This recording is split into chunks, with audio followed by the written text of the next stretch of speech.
নতুন সরকারের প্রথম বাজেট আজ। বড় চ্যালেঞ্জ রাজস্ব লক্ষ্যমাত্রা ও ঋণের বোঝা, বিনিয়োগ বান্ধব পরিবেশ ও কর্মসংস্থান তৈরির আশা। দ্রব্যমূল্য কমিয়ে জনগণকে স্বস্তি দিতে চায় সরকার। শুল্ক করেও থাকছে ব্যাপক ছাড়, কমতে পারে অনেক নিত্যপণ্যের দাম। আগামী শিক্ষাবর্ষে এই পাঠ্য বইয়ে যুক্ত হচ্ছে শহীদ প্রেসিডেন্ট জিয়াউর রহমানের প্রবন্ধ। 2028 সালের বইয়ে স্থান পাবে ওসমান হাদির বীরত্বগাথা। উশিন ঠেকাতে শেরপুর সীমান্তে সতর্ক বিজিবি, নজরদারি জোরদার, নিরাপত্তায় যুক্ত স্থানীয় গ্রামবাসীও। ভোলায় 5 কোটি টাকা ব্যয়ে নির্মিত মৎস্য অবতরণ কেন্দ্র এখন যেন গলার কাটা। উঠছে নানা অনিয়ম ও দুর্নীতির অভিযোগ। এজেন্ট ব্যাংকিং জালিয়াতিতে নোয়াখালীর বেগমগঞ্জে বিপুল অর্থ হাতিয়ে নেওয়ার অভিযোগ, শাখা ম্যানেজার পলাতক। তৃতীয়বারের মতো সালমান শাহের দেহাবশেষ কবর থেকে তোলার নির্দেশ আদালতের। মৃত্যুর প্রকৃত কারণ জানতে তদন্ত কর্মকর্তার আবেদন। Good morning Bangladesh. Good morning good morning Bangladesh. Fardin এবং আলিফ। আমি আমিরুল ইসলাম আলিফ। শুভ সকাল আলিফ, আপনাকে শুভ সকাল। যেমনটি আমরা বলছিলাম, আসলে আজ কিন্তু নতুন সরকারের প্রথম বাজেট ঘোষণা হবে এবং নতুন অর্থমন্ত্রী তিনি আসলে কেমন করবেন এবং প্রত্যাশার চাপ আসলে কিভাবে সামাল দেবে সরকার, সে বিষয়ে কিন্তু নানা জল্পনা কল্পনা চলছে। জাতীয় জীবনের একটি বড় দিন বা বড় ঘটনা আজ জাতীয় বাজেট এবং নতুন সরকারের সেহেতু একটি ভিন্ন মাত্রা সিঁড়ি পাচ্ছে এবং প্রায় 9 লাখ কোটি টাকা ছাড়িয়ে যাচ্ছে এই বাজেট। এবং সাধারণ জনগণ যারা রয়েছেন তারা কিন্তু আসলে ভাবছেন যে এই বাজেট স্বস্তির হবে কিনা, চাপ বাড়বে কিনা, নিত্যপণ্যের দাম আসলে কতটুকু সহনশীল থাকবে, বা বিদ্যুতের দাম নিয়ে একটা ভয় কিন্তু ছিল। জীবনযাত্রার যে ব্যয়, রিসেন্টলি আপনার তেলের দাম 2 দফা বাড়ার পর, বিদ্যুতের দাম বাড়ার পর জীবনযাত্রার ব্যয়ে কিন্তু একটি বড় ধরনের প্রভাব পড়েছে। সেই জায়গা থেকে বাজেট নিয়ে অনেক ধরনের প্রত্যাশা মানুষের আছেই। এটি জাতীয় জীবনের একটি গুরুত্বপূর্ণ ঘটনা। ব্যবসায়ীদের একটা শঙ্কার জায়গা রয়েছে, করের বোঝা নিয়ে, রাজস্ব আদায় সবকিছু নিয়ে। সেই সাথে ব্যবসায়ীদের আরো একটি শঙ্কার জায়গা কিন্তু বিদ্যুৎ, যে বিদ্যুতের দাম বাড়লে যেহেতু সব পণ্যের উপরেই সেটির একটা প্রভাব পড়বেই।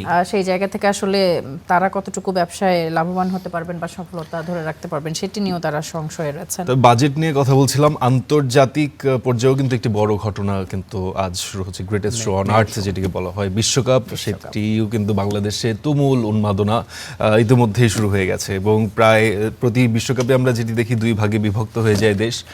এবারও সেটির ব্যতিক্রম নয়, ব্রাজিল, আর্জেন্টিনা। পুরো বিশ্বই আসলে উন্মাদনায় মেতে ওঠে, তবে আমার মনে হয় যে বাংলাদেশ একটু ব্যতিক্রম ভাবেই মেতে ওঠে। ফারদিন, তারা আসলে নানান খবরাখবরে দেখি যে সংঘর্ষে পর্যন্ত জড়িয়ে যায়। অলরেডি কালকেও দেখলাম যে মাথা ফাটিয়ে দিয়েছে আর্জেন্টিনার সমর্থকদের। এই জায়গাটি আসলে এমন একটি বিষয়, যেমন সব পক্ষ থেকে কিন্তু বলা হয় যে 4 বছর পর পর একটি বিশ্বকাপ আসবে, আমরা দেশের মানুষ, আমরা বাংলাদেশের মানুষ হিসেবেই থাকবো, অন্য যে কাউকে আমরা সমর্থন করতে পারি, কিন্তু সেই সমর্থনের জায়গা থেকে আসলে এই সংঘর্ষে জড়ানোটা আসলে আমাদের কাম্য নয়, একদমই কাম্য নয়। তবে প্রচুর ক্রীড়াপ্রেমী, যেটি বলা যায় যে বাংলাদেশি মানুষ আসলে প্রচুর ক্রীড়াপ্রেমী। এটি আমাদের দুর্ভাগ্য যে আমরা আসলে সেই পর্যায়ে এখন পর্যন্ত পৌঁছাতে পারিনি, তবে নিশ্চয়ই আমরাও একদিন বিশ্বকাপ আমরা শুরুতে বাজেটের কথা বলছিলাম, সেই বাজেট নিয়ে আমরা একটি প্রতিবেদন দেখে আসতে চাই। আজ ঘোষণা হবে 2026-27 অর্থ বছরের বাজেট। বিকেলে জাতীয় সংসদে প্রথমবারের মতো নতুন বাজেট প্রস্তাব করবেন অর্থমন্ত্রী আমির খসরু মাহমুদ চৌধুরী। জনগণের কাছে বাজেট মানে বাজারের স্বস্তি, নতুন কাজের সুযোগ ও আয় বৃদ্ধি। নিয়মিত করদাতারা চান বাড়বে না করের বোঝা, ব্যবসায়ীদের দাবি বিনিয়োগ অনুকূল পরিবেশ ও কর ছাড়ের। এত সব প্রত্যাশার কতটুকু পূরণ করতে পারবেন অর্থমন্ত্রী, সে প্রশ্নের উত্তর মিলবে নতুন বাজেটে। মুনাফ রশিদের প্রতিবেদন। দেশের 55তম বাজেট ঘোষণা হচ্ছে আজ।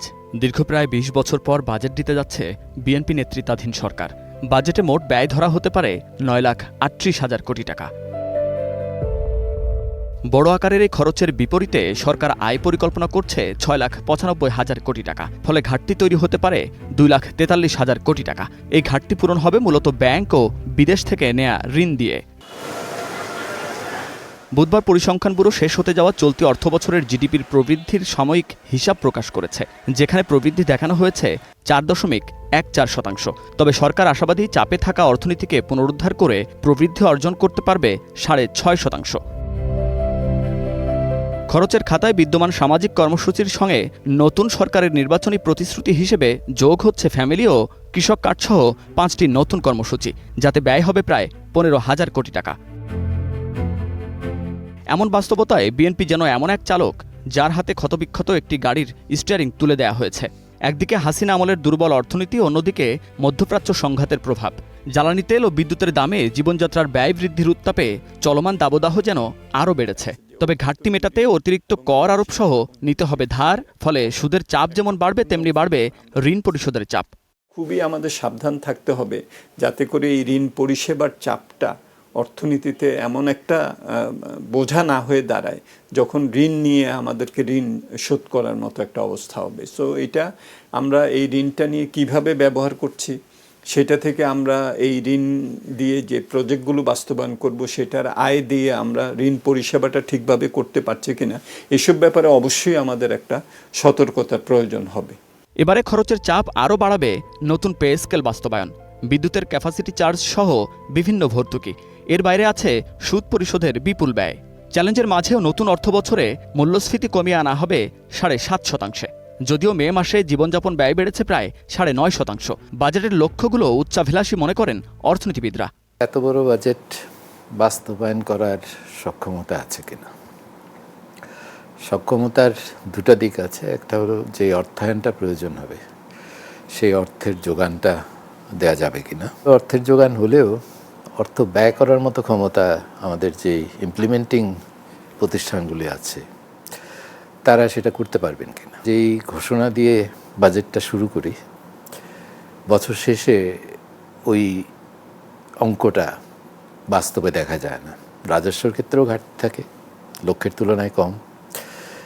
ব্যয়ের ক্ষেত্রেও, বিশেষ করে বার্ষিক উন্নয়ন কর্মসূচির ব্যয় অরিজিনাল বাজেটে তা ধরা হয় তার চেয়ে কম হয়। জনসাধারণের প্রত্যাশা, তারা কর্মসংস্থান ও তুলনামূলক কম ব্যয়ে জীবনযাপন করার সুযোগ চান। এজন্য বিনিয়োগ ও দ্রব্যমূল্য নিয়ন্ত্রণে রাখার কৌশল কী হবে তা জানা যাবে বাজেট ঘোষণার পরই। Munnaf Rashid, star news, Dhaka.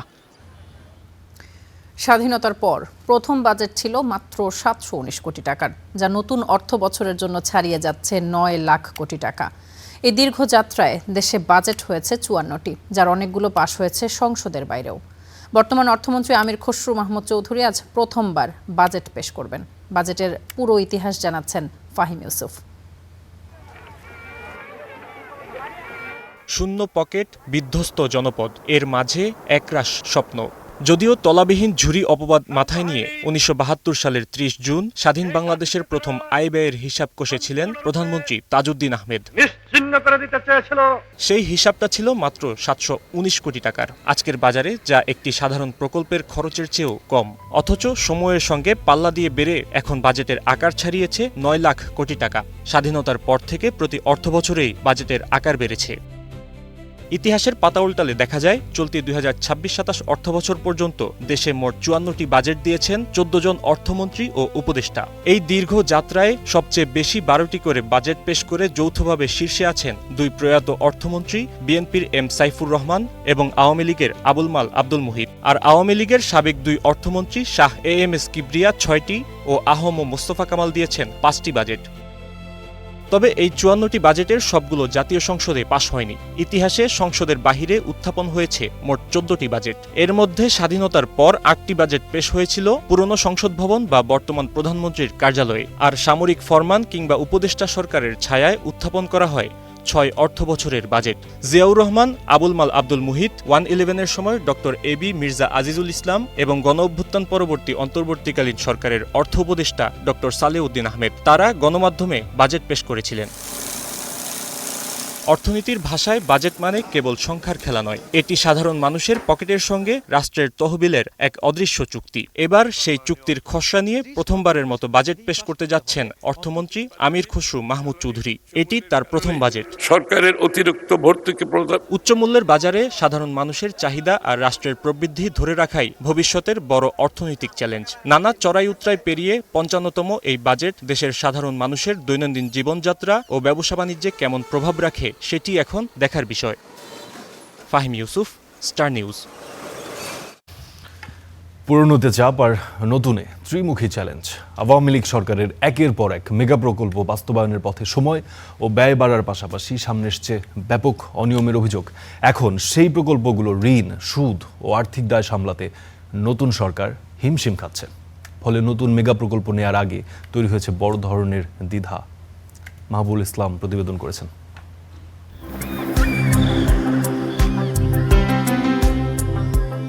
উন্নয়নের গল্প লিখতে হাজার হাজার কোটি টাকার বিনিয়োগ, দেশের অবকাঠামো বদলে দিতে নেওয়া হয়েছিল একের পর এক মেগা প্রকল্প। কিন্তু সেই উন্নয়নের গল্পে যুক্ত হয়েছে আরেকটি অধ্যায়, অস্বাভাবিক ব্যয়, কালক্ষেপণ আর অনিয়মের অভিযোগ, যে কারণে সরকারের পরিচালন ব্যয়ের প্রধান খাত হয়ে উঠেছে ঋণের বিশাল অঙ্ক। দ্রুত বাস্তবায়নের নামে বিশেষ সুবিধা দিয়ে ফাস্ট ট্র্যাকে আনা হয় 10টি মেগা প্রকল্প। লক্ষ্য ছিল দ্রুত উন্নয়ন, কিন্তু সেই তাড়াহুড়োর সুযোগেই তৈরি হয়েছে জবাবদিহিতার বড় শূন্যতা। অন্তর্বর্তীকালীন সরকারের পর্যবেক্ষণে বড় 4 মেগা প্রকল্পে উঠে এসেছে অন্তত 40,000 কোটি টাকার অনিয়মের অভিযোগ। ফাস্ট ট্র্যাক প্রকল্প না বলে এটাকে ফাস্ট ট্র্যাক দুর্নীতির সুযোগ হিসাবে বলে ধরে নেওয়া যেতে পারে বলে আমরা মনে করি। সেটাই ঘটেছে বাস্তবে।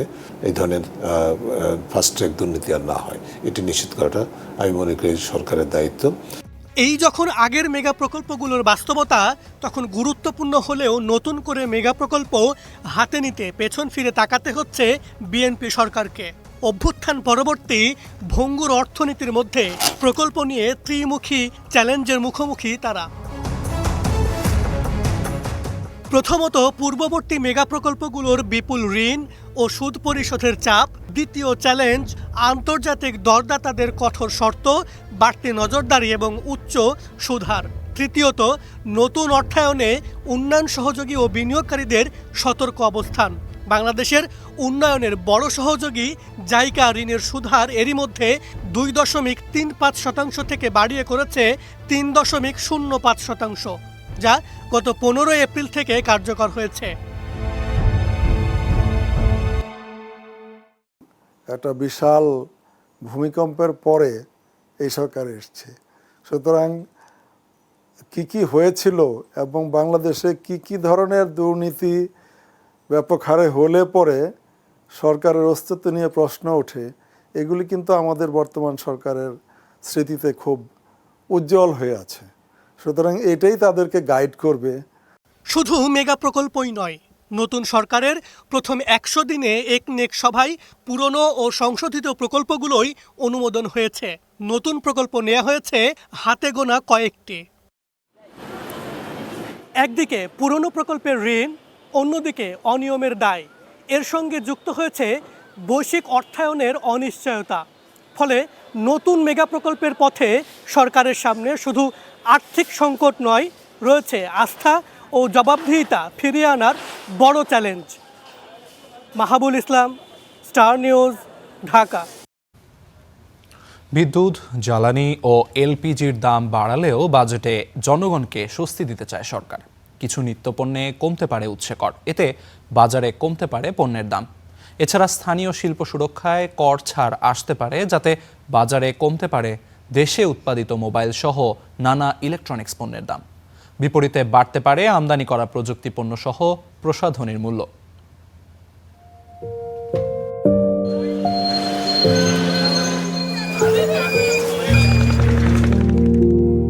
বাজেটের আকার, ঘাটতি, রাজস্ব কিংবা ঋণ, এসব পরিসংখ্যানে আগ্রহ নেই সাধারণ মানুষের। তাদের চোখ পণ্য বা সেবার দাম কতটুকু বাড়ছে না কমছে সেদিকে। জ্বালানি তেল, এলপিজি আর বিদ্যুতের দাম বাড়ায় জীবনযাপন ব্যয় বাড়লেও এবারে বাজেটে কিছুটা স্বস্তি দেওয়ার উদ্যোগ নিচ্ছে সরকার।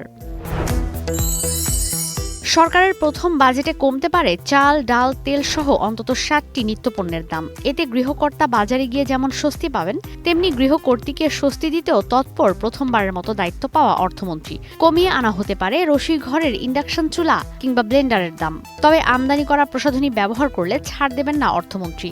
দাম বাড়ার প্রস্তাব আসতে পারে বাজেটে। চুলায় যখন চা গরম হচ্ছে তখন গৃহকর্তা হয়তো তার কম্পিউটার, ল্যাপটপ কিংবা মোবাইল নিয়ে ব্যস্ত। অন্যদিকে বাচ্চারা টিভিতে কার্টুন দেখছে আর খেলছে। দেশীয় কোম্পানির উৎপাদিত এসব ইলেকট্রনিক্স পণ্যের দামও কমতে পারে নতুন বাজেটে। ঘর থেকে বেরিয়ে পরিবার সহ কোথাও যাবেন, সেখানে যদি ব্যবহার করা হয় বৈদ্যুতিক যানবাহন, তাতেও মিলবে সুবিধা। কারণ নতুন বাজেটে অর্থমন্ত্রী বৈদ্যুতিক গাড়ি, বাস, ট্রাক, মোটরবাইক এবং চার্জিং স্টেশনের দাম ও খরচ কমিয়ে আনতে পারেন। তেল চালিত বাসে স্বস্তি দেবেন অর্থমন্ত্রী। পরিবহন ভাড়ায় কমিয়ে আনা হতে পারে উৎসে কর। অন্যদিকে মধ্যপ্রাচ্য যুদ্ধের পর জ্বালানি সংকট যখন তীব্র, তখন বিকল্প হিসেবে নবায়নযোগ্য জ্বালানিকে আরও উৎসাহী করতে সোলার পাওয়ারের সব উপকরণে দেয়া হতে পারে বড় ধরনের কর ছাড়। নগরে পানিবাহিত রোগের প্রকোপ বেশি হওয়ায় বিশুদ্ধ পানি প্রাপ্তির খরচ কমাতে ওয়াটার পিউরিফায়ারের দামও কমিয়ে আনতে পারেন অর্থমন্ত্রী। তবে অসুস্থ হয়ে গেলেও যেন খরচ বেশি না হয়, সেজন্য চিকিৎসা সেবায় ব্যয় কমিয়ে আনার উদ্যোগ থাকছে। দাম কমতে পারে কিডনি ডায়ালাইসিস ফিল্টার, হার্টের রিং, চোখের লেন্স, ক্যান্সারের ওষুধ সহ বিভিন্ন ওষুধ তৈরির কাঁচামালের দাম। কমতে পারে জীবন রক্ষাকারী অন্যান্য আরও ওষুধের দাম। নিত্যপণ্যের প্রতি মুহূর্তে মোবাইল ছাড়া এখন চিন্তাই করা যায় না। এ খাতে তাই ব্যয় কমানোর উদ্যোগ নিচ্ছেন অর্থমন্ত্রী। সিম কার্ড কর কমতে পারে ৩০০ টাকা, কমানো হতে পারে মোবাইল নেটওয়ার্কের উৎসে করও। শিল্পের কাঁচামাল আমদানিতেও উৎসে কর কমতে পারে। এর ফলে কমে আসবে উৎপাদন খরচ, যার সুফল স্থানীয় পণ্যের দামে যেমন মিলবে, তেমনি রপ্তানি পণ্যের উৎপাদন খরচ কমে বাড়বে প্রতিযোগিতা সক্ষমতা। এদিকে রিফাইনারির সরবরাহ করা জ্বালানি তেলের উৎসে করও কমতে পারে। একটু উচ্চ আয়ের মানুষের দিকে অবশ্য কিছুটা ভিন্ন নজর অর্থমন্ত্রীর। তাদের ব্যবহার্য পণ্যগুলোর দাম বাড়বে বাজেটে। অন্যদিকে বন্ধুরা মিলে পার্টি করলে বাড়তি খরচ তো গুনতেই হবে। তাই তো সিগারেটের দাম প্যাকেট প্রতি বাড়তে পারে ৫ থেকে ৭ টাকা। বিদেশি কিংবা স্থানীয়ভাবে উৎপাদিত মদ কিনতেও গুনতে হবে বাড়তি অর্থ। যেখানে যদি থাকে কাজু বাদাম, সেটিও কিনতে হবে উচ্চ মূল্যে। একটু বেশি অর্থ জমিয়ে গৃহ নির্মাণ করতে যাবেন, সেখানেও এবার একটু বাড়তি খরচের মুখে পড়তে হবে। কারণ বিদ্যুতের দাম বাড়ার ফলে টন প্রতি স্টিলের দাম ৩৫০০ টাকা বাড়বে বলে জানিয়েছেন ব্যবসায়ীরা। এই দাম আরও বাড়িয়ে দিতে পারে বাজেটে আসা কর প্রস্তাব। ঈশিতা ব্রহ্ম, স্টার নিউজ, ঢাকা। নতুন করে দারিদ্র্য বাড়লেও দেশের মাথাপিছু আয় বেড়ে $৩,০০০ ছাড়িয়ে গেল। চলমান অর্থ বছরের জন্য মাথাপিছু আয়ের সাময়িক হিসেব প্রকাশ করেছে পরিসংখ্যান ব্যুরো। এতে দেখা যায় শেষ হতে যাওয়া 2025-26 অর্থ বছরে এই আয় আগের অর্থ বছরের চেয়ে $251 বেড়ে হয়েছে $3,020। এদিকে বিনিয়োগ এবং সঞ্চয় কমলেও চলতি অর্থ বছরে জিডিপির প্রবৃদ্ধি বেড়ে হয়েছে 4.14%। পরিসংখ্যান ব্যুরোর হিসেবে দেখা গেছে 2024-25 অর্থ বছরে বিনিয়োগ জিডিপির 28.54% হলেও 2025-26 অর্থ বছরে তা কমে হয়েছে 27.93%। একই সময়ে জাতীয় সঞ্চয় 27.67% থেকে কমে হয়েছে 26.93%। এদিকে মোট দেশজ উৎপাদন বা জিডিপির পরিমাণ হিসাব করা হয়েছে $1/2 ট্রিলিয়ন বা $501 বিলিয়ন।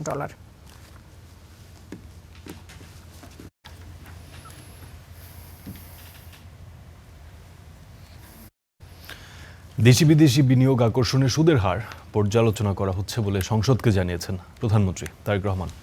প্রকৃত ব্যবসায়ীদের 9% সুদের ঋণ সহযোগিতা করা হবে বলেও উল্লেখ করেন তিনি। বুধবার জাতীয় সংসদে প্রধানমন্ত্রী এসব কথা বলেন। এ সময় বিগত স্বৈরাচার সরকারের অর্থ পাচার ও দুর্নীতির কথাও তুলে ধরেন তিনি। অপেক্ষা করতে হবে, আর সবেমাত্র শুরু হলো সংসদে বাজেট অধিবেশনের চতুর্থ দিন। এই সরকারটি জনগণের দ্বারা নির্বাচিত একটি সরকার। প্রশ্নোত্তর পর্বে উঠে আসে দেশের ব্যবসা বাণিজ্য ও বিনিয়োগ খাতের নানা প্রসঙ্গ। এ সময় প্রধানমন্ত্রী তারেক রহমান দেশকে নতুনভাবে গড়তে অর্থনৈতিক সুশৃঙ্খলা ফিরিয়ে আনার তাগিদ দেন। বিদেশি বিনিয়োগী যে আকর্ষণ করতে চাইছি তা না, একই সাথে আমরা আমাদের দেশীয় বিনিয়োগকারী যারা আছেন তাদেরকেও আমরা উৎসাহিত করতে চাইছি। যদি ক্ষেত্র বিশেষে দেখা যায় যে সুদের হার কমালে বেনিফিট পাবেন ব্যবসায়ীরা, দেশের অর্থনীতি বেনিফিট পাবেন, তাহলে নিশ্চয়ই আমরা সেটি করব। প্রধানমন্ত্রী বলেন, বিগত স্বৈরাচার সরকার দুর্নীতি এবং অর্থ পাচারের মাধ্যমে দেশের অর্থনৈতিক ব্যবস্থাকে সম্পূর্ণভাবে ধ্বংস করেছে। দেশকে গড়ে তুলতে হলে অর্থনৈতিক সুশৃঙ্খলা ফিরিয়ে এনে ব্যবসাবান্ধব পরিবেশ গড়ে তুলতে হবে। স্বৈরাচারের পতনের পরে আমরা আগেও দেখেছি এবং পতনের পরে আমরা আরো পরিষ্কারভাবে দেখতে পাচ্ছি যে কিভাবে দুর্নীতি এবং অর্থ পাচারের মাধ্যমে দেশের অর্থনীতি ব্যবস্থাকে সম্পূর্ণভাবে ধ্বংস করে দেওয়া হয়েছে। প্রত্যেকের জন্য এমন সুবিধা তৈরি করা যেখানে মাননীয় স্পিকার তারা সুন্দরভাবে ব্যবসা করতে পারে, কর্মসংস্থানের ব্যবস্থা করতে পারে। সেইভাবেই আমরা চেষ্টা করছি এবারকার বাজেটটি তৈরি করতে। সমৃদ্ধ বাংলাদেশ গড়তে সবার সহযোগিতা চান প্রধানমন্ত্রী। বলেন, সরকার দলীয় এমপিরা যেভাবে তার এলাকার উন্নয়ন করবেন সেই সুযোগ পাবেন বিরোধী দলও। দ্রুততম সময়ের মধ্যে যাতে প্রদান করা যায় সেই ব্যবস্থা গ্রহণ করা হয়েছে। মানুষ যেন সহজে সেবা পায় সেজন্য প্রশাসনিক জটিলতা দূর করার নির্দেশনাও দেন সংসদ নেতা। এই সরকারটি জনগণের কাছে জবাবদিহিমূলক একটি সরকার, কাজেই যদি গঠনমূলক কোনো সমালোচনা থাকে অবশ্যই সেটি আমরা গ্রহণ করব এবং সেভাবে আমরা পদক্ষেপ গ্রহণ করব। সরকারের নানা দপ্তরে শূন্য পদে দ্রুত নিয়োগ দেওয়া হচ্ছে বলেও উল্লেখ করেন তারেক রহমান। হাবিবুর রহমান অভি, স্টার নিউজ, ঢাকা। দেশের অর্থনৈতিক অবস্থা বর্তমানে খুব একটা ভালো নয় বলে মন্তব্য করেছেন বিএনপির মহাসচিব ও স্থানীয় সরকার, পল্লী উন্নয়ন ও সমবায় মন্ত্রী মির্জা ফখরুল ইসলাম আলমগীর। বলেন, অর্থনৈতিক চ্যালেঞ্জের কারণে বিদ্যুৎ ও জ্বালানির দাম বেড়েছে, তবে অর্থনীতিতে স্বস্তি ফিরিয়ে আনতে সরকার কাজ করছে। বুধবার সন্ধ্যায় রাজধানীর গুলশানে দলীয় কার্যালয়ে ক্ষুদ্র নৃগোষ্ঠীদের সঙ্গে মতবিনিময় সভায় বক্তব্য রাখেন তিনি।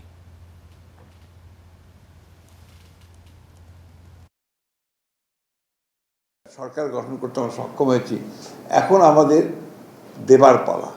আমরা এখন বিভিন্নভাবে কিভাবে আপনাদের সম্প্রদায়ের মানুষকে আরও বেশি করে আমরা সাহায্য করতে পারবো, তাদেরকে আমরা বিভিন্ন রকম কর্মসংস্থানের ব্যবস্থা করতে পারবো, সেই চিন্তাগুলো আমরা করছি।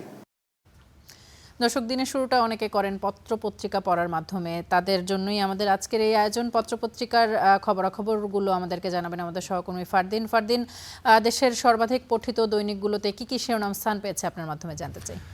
তাহলে আপনি যথার্থই বলছিলেন, সকালবেলা আসলে প্রত্যেকেই বা অনেকেই যারা অফিসে আসলে যায় তাদের সকালটা শুরুই হয় আসলে পত্রিকার পাতায় চোখ বুলিয়ে। অনেকে বাসাতেই শুরু করেন, কেউ কেউ আসলে অফিসে গিয়েও শুরু করেন। তবে এটি কিন্তু আজকের আয়োজন না, আমরা নিয়মিতই দেখিয়ে থাকি, আমাদের মোটামুটি নিয়মিতই আয়োজন। দর্শক, আমরা আমাদের জাতীয় দৈনিকগুলোর প্রথম পাতায় কোন কোন বিষয়গুলো স্থান পেয়েছে, যেহেতু আজকে নিশ্চয়ই আপনারা জানেন আজকে বাজেট ঘোষণা করা হবে এবং একই সাথে আজকে বিশ্বকাপও শুরু হচ্ছে। তো কোন বিষয়গুলো আপনি জানা থাকলে আপনি সারাদিনের জন্য আপডেটেড থাকবেন সেটি আমরা একটু দেখার চেষ্টা করব। আজ বৃহস্পতিবার, প্রথম আলো আমাদের শুরুতেই হাতে রয়েছে এবং প্রথম আলোর শুরুতেই আমরা যেটি দেখতে পাচ্ছি, তারা বাজেট নিয়ে কিন্তু বেশ বড় সড়ো করে তারা এই ব্রেকডাউন বা প্রতিবেদন করেছে। সেখানে যেটি দেখতে পাচ্ছি যে এক নজরে সম্ভাব্য বাজেট, সেই বাজেটের যত নাম্বারস, যত বাজেটের টোটাল যে অ্যামাউন্ট, তারপর সেখানে ঘাটতি কত টাকা রয়েছে, সেখানে ঋণ কত টাকা, এই বিষয়গুলো তারা নিয়ে এসছে, তুলে ধরেছে। এবং প্রথম যদি শিরোনামটি আমরা দেখি, কর ছাড় থাকবে, আওতা বাড়বে, বড় লক্ষ্য নিয়ে বড় বাজেট দিচ্ছে বিএনপি সরকার। আজ বাজেট ঘোষণা।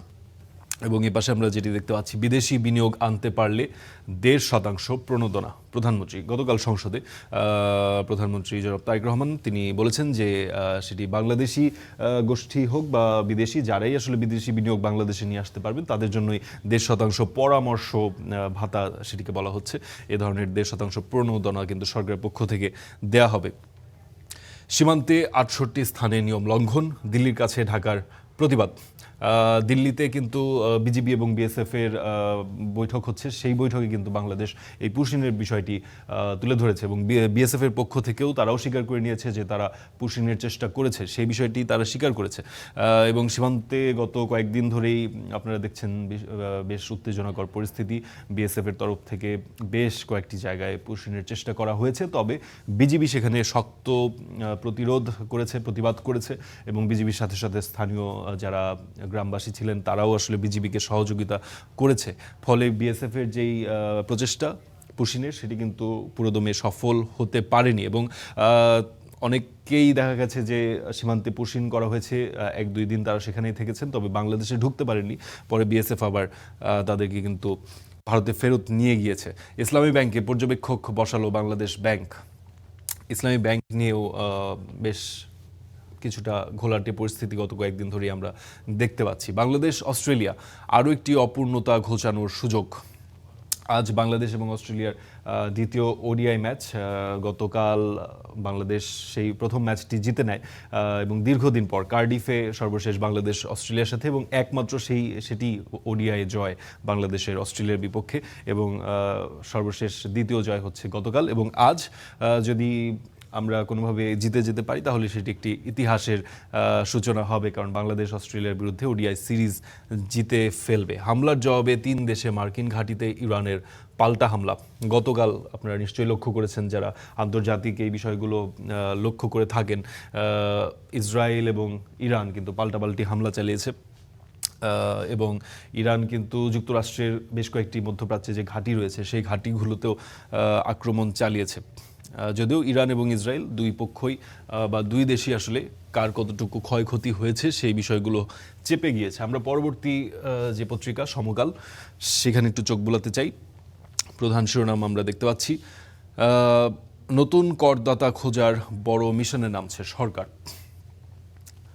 এবং একটি ইন্টারেস্টিং কার্টুন আমরা দেখতে পাচ্ছি, অর্থমন্ত্রী আমির খসরু মাহমুদ চৌধুরী, তার একটি ছবি, নির্বাচনী প্রতিশ্রুতি এবং সংকট, দুই পাশে দুই ধরনের যে বস্তা বা ব্যাগেজ সেটিকে ধরে তিনি এটি ব্যালেন্স রক্ষা করে চলার চেষ্টা করছেন। এটি একটি ফানি কার্টুন টাইপের সমকাল এটি দিয়ে শুরু করেছে। বিদেশি বিনিয়োগ আনলে 1.5% কমিশন, যেটি প্রধানমন্ত্রী তারেক রহমান গতকাল সংসদে বলেছেন। প্রথম আলোতেও আমরা দেখলাম। এশিয়ার দেশগুলো এবার অন্যদের জন্য হুমকি, বিশেষ লেখা বাংলাদেশের ক্যাপ্টেন সাবিনা খাতুন, নারী ফুটবল দলের ক্যাপ্টেন সাবিনা খাতুন, এখন সম্ভবত সাবেক সাবিনা খাতুন, তার লেখা বিশ্বকাপ উপলক্ষে। আজ সংসদে বাজেট পেশ, ইশতেহার বাস্তবায়নে উচ্চাভিলাষ দেখাবেন অর্থমন্ত্রী। আচ্ছা, এইখানে যেটি দেখতে পাচ্ছি, বিনা প্রশ্নে কালো টাকা সাদা করার সুযোগ থাকছে, মোবাইলের সিম কার্ডে কর থাকছে না। এটি বাজেট নিয়ে এই প্রতিবেদনগুলো তারা করেছে। আজ সংসদে বাজেট পেশ, ইশতেহার বাস্তবায়নে উচ্চাভিলাষ দেখাবেন অর্থমন্ত্রী, এটা আমরা পড়লাম। মার্কিন হামলার জবাবে ইরানের পাল্টা আঘাত, গ্রামে উৎসবের আমেজ নষ্ট হতে পারে লোডশেডিংয়ে। বিশ্বকাপ ফুটবল নিশ্চয়ই সারা বাংলাদেশেই আমরা দেখতে পেয়েছি যে লোডশেডিংয়ের কিছুটা অভিযোগ রয়েছে এবং সেই ক্ষেত্রে বিশ্বকাপ আসলে মানুষ কতটুকু উপভোগ করতে পারবে সেটি নিয়ে একটি অনিশ্চয়তা তো অবশ্যই রয়েছে। এখানে একটি ছবি আমরা দেখতে পাচ্ছি, গতকাল যারা নিউজ ফলো করেছেন তারা এই দৃশ্যের সাথে পরিচিত, নিশ্চয়ই সোশ্যাল মিডিয়াতেও এটি এসছে এবং সারাদিন মোটামুটি সোশ্যাল মিডিয়াতে এই বিষয়টিকে কেন্দ্র করে আলোচনা হয়েছে। একজন বৃদ্ধ, সেই বৃদ্ধ ওনাকে বিএসএফ ঠেলে পাঠানোর চেষ্টা করে বাংলাদেশের দিকে, কিন্তু বিজিবি এবং স্থানীয় গ্রামবাসী কড়া প্রতিবাদ করে এবং কিছুতেই সেই বৃদ্ধকে বাংলাদেশে ঢুকতে দেওয়া হয়নি এবং একজন ব্যক্তিকে কেন্দ্র করে বিএসএফ এবং বিজিবির বেশ উত্তপ্ত বাক্য বিনিময় হয়েছে, আমরা দেখতে পেয়েছি সোশ্যাল মিডিয়াতে। সেই ছবিটি এসছে সমকালে এবং শেষ পর্যন্ত কিন্তু এই ভদ্রলোক তিনি বাংলাদেশে আর প্রবেশ করতে পারেননি। বিএসএফ শেষ পর্যন্ত তাকে ফিরিয়ে নিতে বাধ্য হয় এবং তিনি ভারতেই চলে গেছেন। আমরা দেখতে পেয়েছি বারবার তাকে নির্দেশনা দেওয়া হচ্ছিল যে বাংলাদেশে ঢুকতে, সেখানে কিন্তু বিজিবির যে সদস্যরা তারা সাহসিকতার সাথে সেটি প্রতিবাদ জানিয়েছেন। আমরা দেখতে পেয়েছি জামালপুর সীমান্তে পুশিন নিয়ে মুখোমুখি বিজিবি বিএসএফ। এই ঘটনাকে কেন্দ্র করেই আসলে গতকাল এই ধরনের একটি উত্তেজনাকর পরিস্থিতি তৈরি হয়েছিল। যুগান্তর আমাদের হাতে রয়েছে, যুগান্তর আমরা চোখ বুলিয়ে নিব একবার। 19 বছর পর আজ বাজেট দিচ্ছে বিএনপি, স্বপ্ন বিশাল, সামর্থ্য সীমিত এবং একই রকমভাবে ব্রেকডাউন দেওয়ার চেষ্টা করেছে। আজ মোটামুটি সমস্ত পত্রিকায় শুরুতেই এই বাজেটের যে ব্রেকডাউন সেটি দিয়ে শুরু করেছে এবং এই একই সাথে যেটি রয়েছে, ইতিহাসের সর্ববৃহৎ ফুটবল বিশ্বকাপ 2026 বিশ্বকাপে বিস্ময়ের বিশ্বকাপে। কেন সর্ববৃহৎ ফুটবল বিশ্বকাপ বলা হচ্ছে এটি নিশ্চয়ই আপনারা ইতিমধ্যেই জানেন। বিশ্বকাপ কিন্তু 32 দেশের যে ফুটবল দল সেটিকে কেন্দ্র করেই হতো, কিন্তু এবার 48টি দল প্রথমবারের মতো বিশ্বকাপ খেলছে এবং এইবার থেকে আসলে 48, সামনে হয়তো আরও সংখ্যাটি বাড়তে পারে, তবে এইবার 48টি দেশ বিশ্বকাপ খেলছে ফুটবল বিশ্বকাপ। এজন্যই বলা হচ্ছে সর্ববৃহৎ ফুটবল বিশ্বকাপ এবং এটি কিন্তু the greatest show on earth, মানে পৃথিবীতে যত ধরনের প্রোগ্রাম, যত ধরনের শো, যত ধরনের কম্পিটিশন রয়েছে তার মাদার শো, গ্রেটেস্ট শো বলা হয় এটিকে। জীবনযাত্রার ব্যয় লাগাম টানার চেষ্টা, বেশি কর দিতে হবে ধনীদের। সংসদের প্রধানমন্ত্রী তারেক রহমান, অর্থনৈতিক শৃঙ্খলা ফেরাতে ব্যবসা বান্ধব বাজেট হচ্ছে, স্থানীয় নির্বাচনে অংশ নিতে পারবে আওয়ামী লীগ কর্মীরা, সীমান্তে বিএসএফকে বিজিবি, আপনি গুলি করলে আমরা বসে থাকব, ইরান বড্ড দেরি করে ফেলেছে, চড়া মূল্য দিতে হবে ডোনাল্ড ট্রাম্প। আরও বেশ কয়েকটি পত্রিকা আমাদের হাতে রয়েছে, তবে আমরা একটু দ্রুত একটু নিউ এজ একটু দেখে নিতে চাই। Big budget comes amid economic woes, FY27 budget to be placed in JS today, জাতীয় সংসদে আজ পাশ হবে এবং সেখানেও আমরা দেখতে পাচ্ছি যে এস্টিমেটেড বাজেট 2026-27 অর্থ সেটির ব্রেকডাউন দেওয়া হয়েছে। Government to offer 1.5% incentive for bringing FDI, PM যেটি বলছিলাম যে 1.5%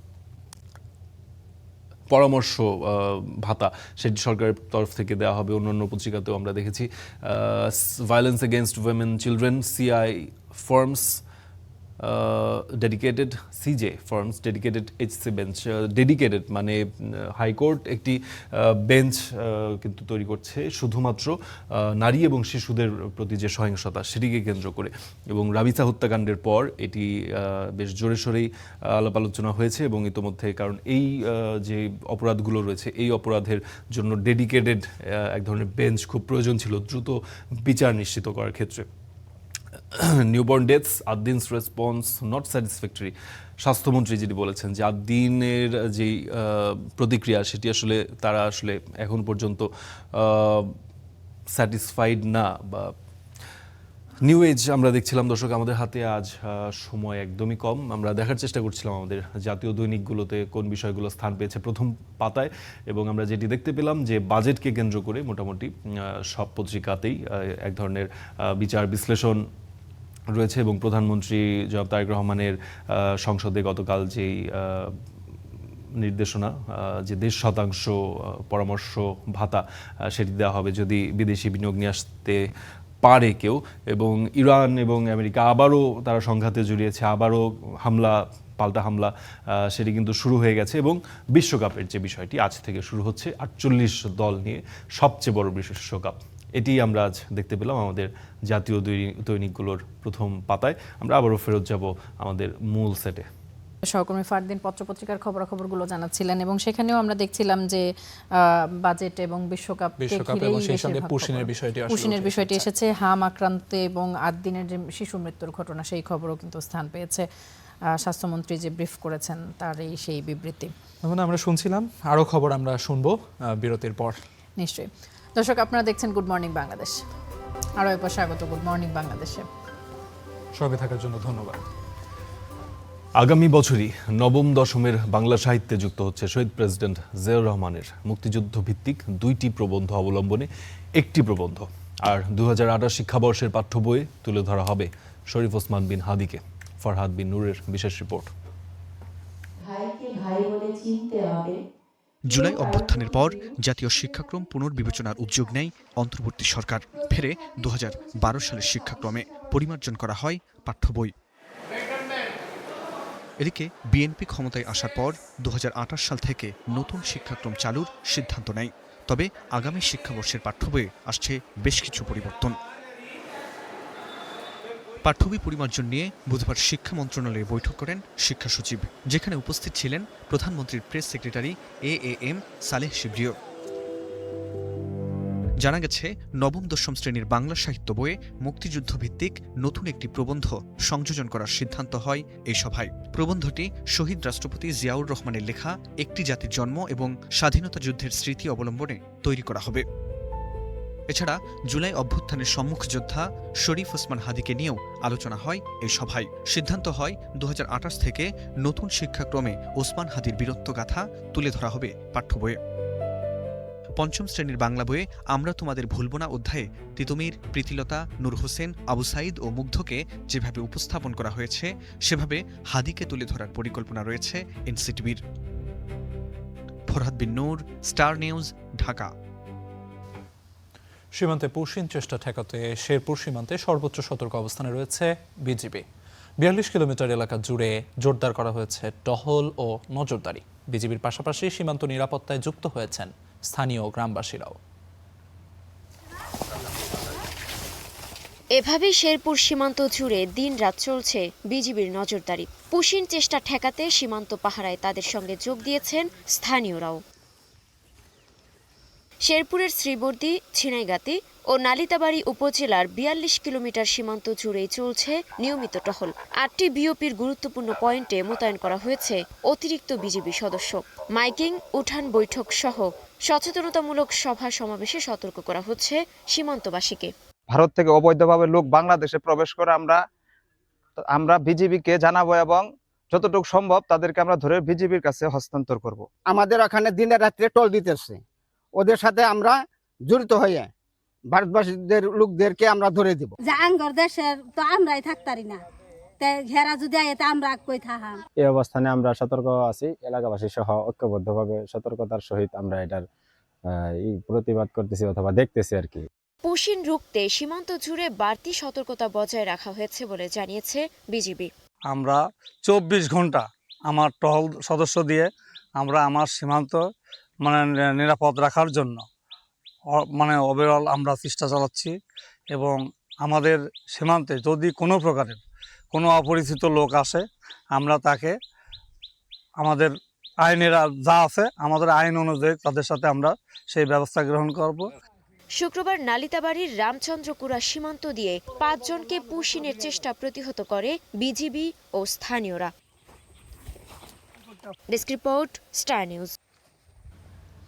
দর্শক, যেমনটি জানাচ্ছিলাম, সীমান্তে পুশিন ঠেকাতে সর্বোচ্চ সতর্কতায় রয়েছে বিজিবি। এ নিয়ে আরও বিস্তারিত জানতে চুয়াডাঙ্গা সীমান্ত থেকে যুক্ত হচ্ছে জহির রায়হান সোহাগের সাথে। সোহাগ, শুভ সকাল আপনাকে। জয়পুরহাট সীমান্তের চিত্র এই মুহূর্তে কেমন দেখছেন? সচেতনতা বাড়াতে বিজিবি কী ধরনের কার্যক্রম চালাচ্ছে এবং এলাকাবাসী কতটুকু তৎপর রয়েছে, বিস্তারিত জানাবেন।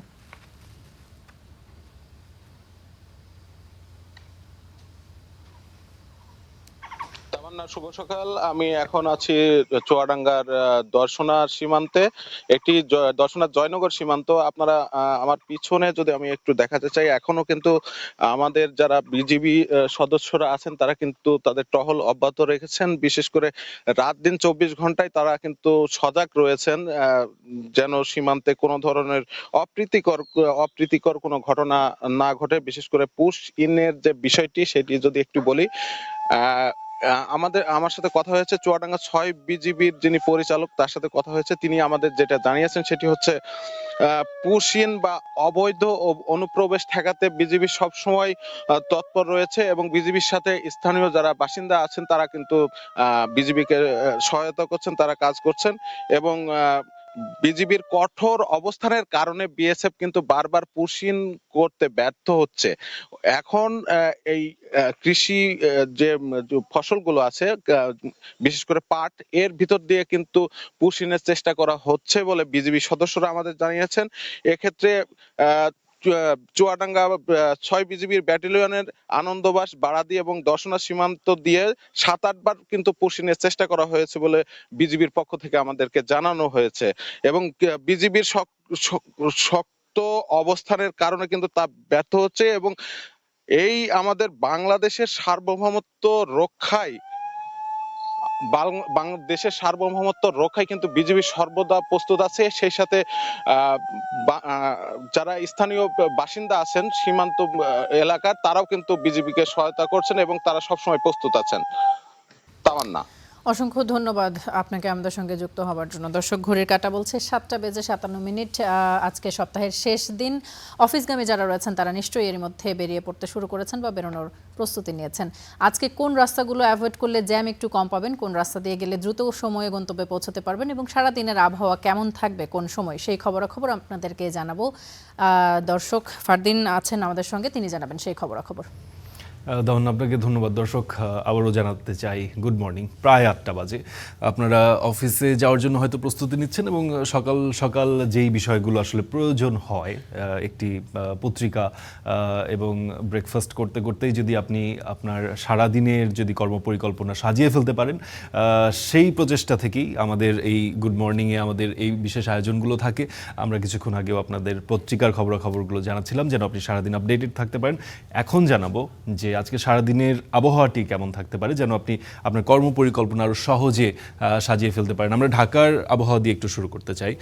এই মুহূর্তে ঢাকায় সকাল 8টা বাজে যে তাপমাত্রা আমরা দেখতে পাচ্ছি 27 ডিগ্রি সেলসিয়াস এবং অনুভূত যে তাপমাত্রা সেটি কিন্তু খুব বেশি নয়, 33 ডিগ্রি সেলসিয়াস, যেটি ঢাকায় ভালো তাপমাত্রা হিসেবেই ধরা হয়। কারণ গত কিছুদিন আগে যেই তীব্র তাপপ্রবাহ আমরা দেখতে পেয়েছিলাম সেটি কিন্তু জনজীবন অতিষ্ঠ করে ফেলেছে এবং আজকের আবহাওয়ার যেই অ্যাকুয়েদারের অনুযায়ী তাদের যেই তারা যেটি বলছে যে আজকে সারাদিনের আবহাওয়া কেমন থাকতে পারে, তারা বলছে যে এক ধরনের ঝড় হতে পারে সকালের ভেতরেই, এছাড়া আসলে মেঘলাই থাকার সম্ভাবনা বেশি, কিন্তু বিকালের দিকে কিছুটা রোদের দেখা পাওয়া যেতে পারে। আমরা চট্টগ্রামের আবহাওয়াটাও দেখে নিতে চাই। এই মুহূর্তে 28 ডিগ্রি সেলসিয়াস এবং অনুভূত তাপমাত্রা 34 ডিগ্রি সেলসিয়াস, যেটি ঢাকার খুব কাছাকাছি।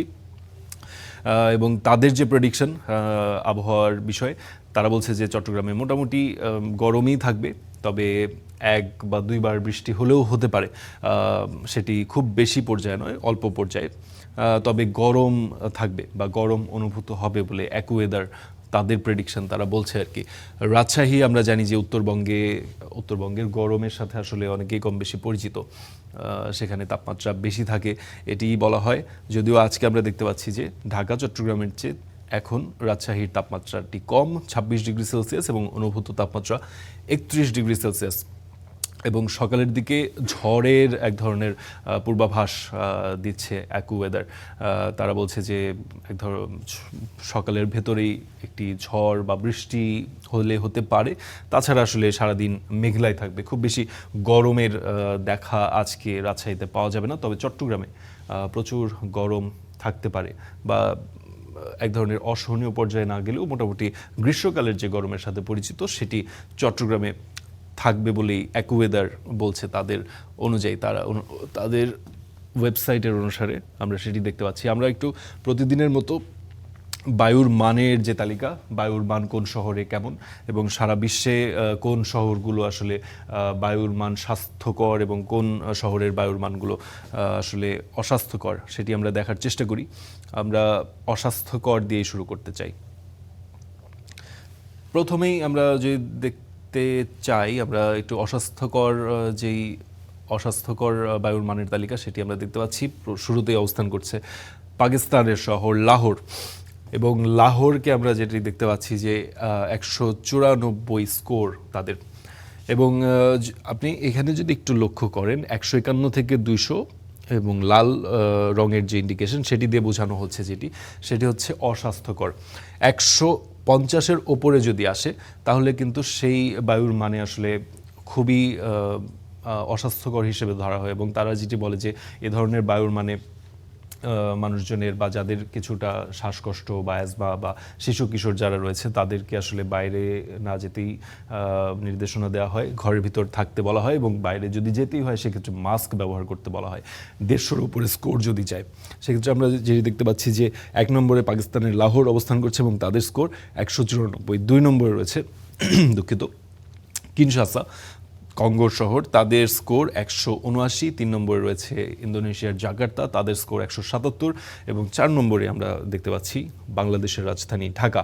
আমরা কিন্তু এটি খুবই দৈনন্দিন পরিচিত চিত্র আমাদের, যে 1 থেকে 3 অথবা 1 থেকে 5-এর মধ্যেই ঢাকার ওঠানামা থাকে, এবং ঢাকার স্কোর আপনি দেখতে পাচ্ছেন 169।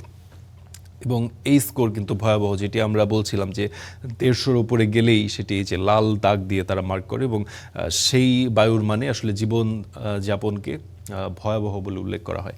5 নম্বরে রয়েছে উগান্ডার কাম্পালা, 6 নম্বরে রয়েছে ইরাকের বাগদাদ, 7 নম্বরে রয়েছে সাউথ আফ্রিকার অর্থাৎ দক্ষিণ আফ্রিকার জোহান্সবার্গ, 8 নম্বরে রয়েছে ইসরায়েলের তেল আবিব, এটি আমাদের সাথে খুব একটা পরিচিত নয়। 9 নম্বরে রয়েছে চায়নার সেই বিখ্যাত বা কুখ্যাত উহান, যেখান থেকে কোভিড-19 ভাইরাস সারা বিশ্বে ছড়িয়ে পড়েছিল এবং ব্যাপক মানুষের প্রাণহানির সাথে সেই বিষয়টি জড়িত, সেই উহান রয়েছে 9 নম্বরে। এবং 10 নম্বরে রয়েছে জেরুজালেম, 110 তাদের স্কোর। আমরা একটু দ্রুত স্বাস্থ্যকর যেই বায়ুর মানের তালিকা সেটিও দেখে নিতে চাই। এখানে আপনি পার্থক্যটা লক্ষ্য করতে পারেন। এইখানকার যে স্কোর, যাদের র্যাঙ্কিংয়ে যারা 1 থেকে 10 নম্বরে রয়েছে তাদের স্কোরগুলো আপনারা পাশে দেখতে পাচ্ছেন। অসলো, নরওয়ের শহর, তাদের স্কোর 10। 2 নম্বরে রয়েছে অস্ট্রেলিয়ার ক্যানবেরা, 3 নম্বরে রয়েছে চিয়াংমাই থাইল্যান্ডের, 4 নম্বরে রয়েছে আলমাটি কাজাখস্তান, 5 নম্বরে রয়েছে বার্মিংহাম যুক্তরাজ্য, 6 নম্বরে রয়েছে যুক্তরাষ্ট্রের শিকাগো, 7 নম্বরে রয়েছে মিউনিক জার্মানি, 8 নম্বরে রয়েছে আয়ারল্যান্ডের ডাবলিন, 9 নম্বরে রয়েছে ব্রাসেলস বেলজিয়াম, এবং 10 নম্বরে রয়েছে অস্ট্রেলিয়ার সিডনি। আমরা ট্রাফিকের অবস্থা একটু দেখে নিতে চাই। ঢাকা শহরে এখন প্রধান যে সড়কগুলো রয়েছে সকালবেলা সেই সড়কগুলোর কি পরিস্থিতি, কতটুকু যানজট বা যানবাহনের ভিড় রয়েছে, যেন আপনি একটু বুঝে নিতে পারেন কোন সড়ক ব্যবহার করলে আপনার জন্য আপনার গন্তব্যে পৌঁছানো সহজ হবে। আমরা মিরপুর থেকে যদি শুরু করি, মিরপুরে আমরা যেটা দেখতে পাচ্ছি যে এখন পর্যন্ত সমস্ত রাস্তাগুলোই ফ্রি দেখা যাচ্ছে। পল্লবী, মিরপুর 11 থেকে শুরু করে মিরপুর 10 কোথাও তেমন কোনো যানজট নেই। কিছুটা ভিড় রয়েছে সেটি সেই মোড় কেন্দ্রিক মিরপুর কাটা রোড, যেটি ফ্লাইওভারের আগে সম্ভবত, সেখানে কিছুটা যানবাহনের ভিড় বেশি লক্ষ্য করা যাচ্ছে। এছাড়া তেমন কোনো দুশ্চিন্তার কারণ নেই। সমস্ত রাস্তা, এয়ারপোর্ট রোড যেটি আছে এবং উত্তরা পুরোটি আমরা দেখতে পাচ্ছি যে একদমই ফাঁকা রয়েছে। আজ বৃহস্পতিবার, সপ্তাহের শেষ কর্মদিবস। এবং এদিকে যদি আসি, আমিন বাজার থেকে গাবতলী ঢোকার যে রাস্তা, সেখানে আমরা দেখতে পাচ্ছি কিছুটা যানবাহনের ভিড় বেশি। অনেকেই আসলে এখনও সেই ঈদের ছুটি কাটিয়ে ঢাকার দিকে ফিরছেন। আমরাও ধারণা করছি যে সেই চাপটি গাবতলীতে আমরা দেখতে পাচ্ছি, যেহেতু গাবতলী রাজধানী ঢাকার একটি গুরুত্বপূর্ণ প্রবেশ পথ। তো সেখানে আমরা দেখতে পাচ্ছি কিছুটা ভিড় রয়েছে। সেই ভিড়টি কিন্তু খুব একটা দীর্ঘ নয়, সেটি ওই যে মাজার রোড এবং টেকনিক্যাল সেই পর্যন্তই আসলে সীমাবদ্ধ। এরপর আসলে খুব বেশি দুশ্চিন্তার কারণ নেই। এরপর আমরা দেখতে পাচ্ছি যে ভেতরে যদি একটু আসি, এদিকে মুক্তিযুদ্ধ জাদুঘর থেকে শুরু করে শ্যামলী সমস্ত রাস্তায় এখন পর্যন্ত ফাঁকা রয়েছে, দুশ্চিন্তার কোনো কারণ নেই। এবং মিরপুর থেকে ধানমন্ডি যে মিরপুর রোড, সেটিও আমরা দেখতে পাচ্ছি যে ফাঁকাই রয়েছে। ধানমন্ডিও কোনো সমস্যা নেই এই মুহূর্তে। ধানমন্ডির 7 মসজিদ রোডটি আমরা দেখে থাকি যে সেখানে কিছুটা যানবাহনের ভিড়, যেহেতু প্রচুর হাসপাতাল এবং স্কুল কলেজ সেই রাস্তাটিতে রয়েছে, সেই রাস্তাটিতে আমরা লক্ষ্য করে থাকি যানজট। তবে আজ কিন্তু সেটি একদমই পরিলক্ষিত হচ্ছে না। এবং বিজয় সরণিকে কেন্দ্র করে কিছুটা যানবাহনের ভিড় রয়েছে, যেটি একদমই স্বাভাবিক, খুব বেশি দুশ্চিন্তার কারণ নেই। খুব একটা দীর্ঘ লাল রঙের যে সারি আমরা দেখতে পাই বিজয় সরণিকে কেন্দ্র করে, সেটি কিন্তু নেই। এবং এর পেছনে অনেকটাই ওই এআই ভিত্তিক যে ট্রাফিক ব্যবস্থাপনা, সেটি কিন্তু কাজ করছে। এবং ট্রাফিক পুলিশের কিন্তু এখন তেমন একটা প্রয়োজন হচ্ছে না। মানুষ কিন্তু সচেতন হচ্ছে এবং তারা সেই এআই যে বিষয়টি রয়েছে, এআই ক্যামেরা, সেটির যে নজরদারি রয়েছে, সেটিকে তারা মানছেন, সচেতনও হচ্ছেন আসলে। এবং বাস টার্মিনাল, মহাখালী বাস টার্মিনালকে কেন্দ্র করেও আমরা দেখে থাকি যে কিছুটা যানজট থাকে। আজ কিন্তু সেটিও নেই। তো মোটা দাগে যদি বলতে চাই, ফার্মগেটে কিছুটা রয়েছে, বিজয় সরণি এবং ফার্মগেট, সেটি আসলে ঢাকার প্রাণকেন্দ্র। তো সেখানে আসলে কিছুটা যানবাহনের ভিড় সবসময় থাকে। এছাড়া কিন্তু খুব একটা দুশ্চিন্তার কোনো কারণ নেই। মালিবাগে কিছুটা রয়েছে, এদিকে কিছুটা যানজট রয়েছে, কিন্তু এটি আসলে খুব বেশি দুশ্চিন্তার কারণ নেই। খুব বেশি সময় নিয়ে আপনাকে বের হতে হবে না। যেই রাস্তাটি আপনি নিতে চান সেটি এখন, পরবর্তীতে পরের অংশে, দিনের পরের অংশে কী হবে সেটি অবশ্যই অনুমান করা যাচ্ছে না। তবে এই মুহূর্তে সকাল 8টায় আপনারা যারা বের হবেন তারা আসলে নিশ্চিন্তেই বের হতে পারেন, কোনো সমস্যা আমরা এখন পর্যন্ত দেখতে পাচ্ছি না। তো আজকের যে আবহাওয়ার যে পরিস্থিতি এবং ট্রাফিক যে পরিস্থিতি, সেই বিষয়গুলো আমরা আলোচনা করার চেষ্টা করলাম। এবং বায়ুর মান, যেটি আজ ঢাকা 4 নম্বরে অবস্থান করছে সারা পৃথিবীর মধ্যে সবচেয়ে দূষিত বায়ুর মানের তালিকায়। আমরা আবারও ফেরত যেতে চাই আমাদের মূল সেটে। অসংখ্য ধন্যবাদ ফারদিন আপনাকে।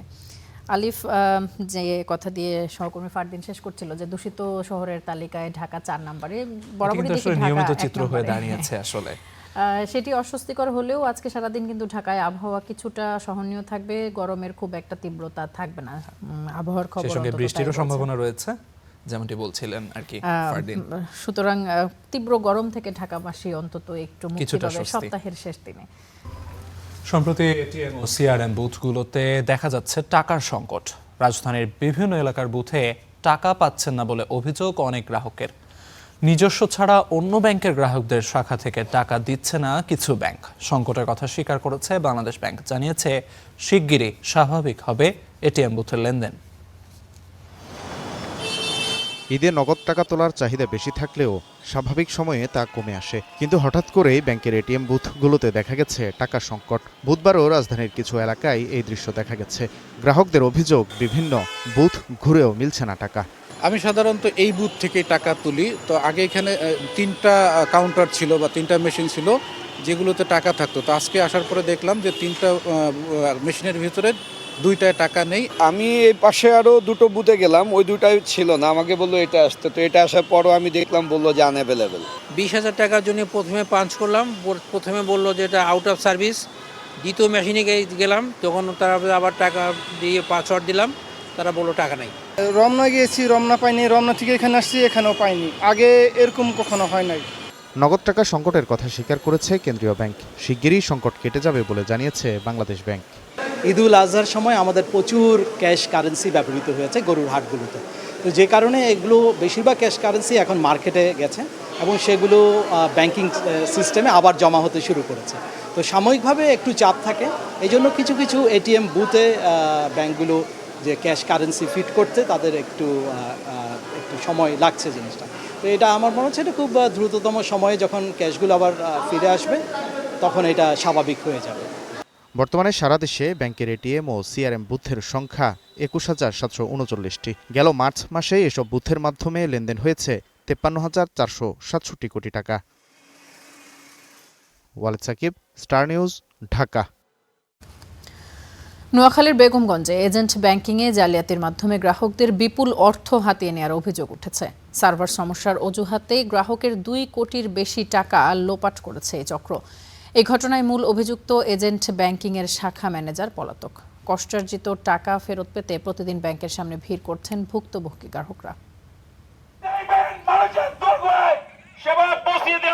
নোয়াখালীর বেগমগঞ্জে ইসলামী ব্যাংকের গোপালপুর এজেন্ট ব্যাংকিং শাখা 2019 সালের প্রতিষ্ঠার পর থেকেই গ্রাহকের আস্থা অর্জন করে প্রতিষ্ঠানটি।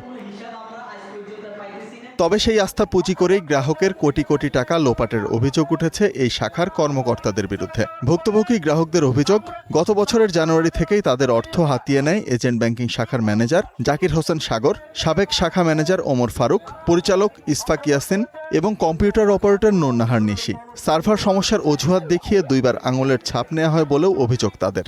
সে 2টা ফিঙ্গারপ্রিন্ট নিছে, 2টা ফিঙ্গার কইছে, একটা ফিঙ্গারপ্রিন্টে হয় নাই। 2টা ফিঙ্গারপ্রিন্ট একসাথে নিয়ে সে 3 লক্ষ টাকা একসাথে উড়ে লাইছে। আমি 17 তারিখে টাকা উঠাইছি 50,000 উড়াই, আর বাদ বাকি 12,20,000 টাকা আমার অ্যাকাউন্টে আছে, আমার অ্যাকাউন্টে ছিল। এখন 80 বলতেছে হে লই গেছে। অভিযোগ রয়েছে জালিয়াতি থেকে রেহাই পাননি চক্রটির পরিবারের সদস্যরাও। এজেন্ট ব্যাংকিং শাখার ম্যানেজার জাকির হোসেন সাগর নিজের চাচা চাচির অ্যাকাউন্ট থেকেও হাতিয়ে নিয়েছে কয়েক লাখ টাকা। আমাদের টাকাগুলো সে মূল অ্যাকাউন্টে জমা দিত না, যতটুকু দরকার ছিল অতটুকু জমা দিত, বাকিগুলাও ওর কাছে রাখিয়ে দিত। তাদেরকে গ্রেপ্তার করে আইনের আওতায় এনে এই গ্রাহকদের, প্রতারিত গ্রাহকদের অর্থ ফেরত দেওয়ার জন্য আমরা জোর দাবি জানাচ্ছি।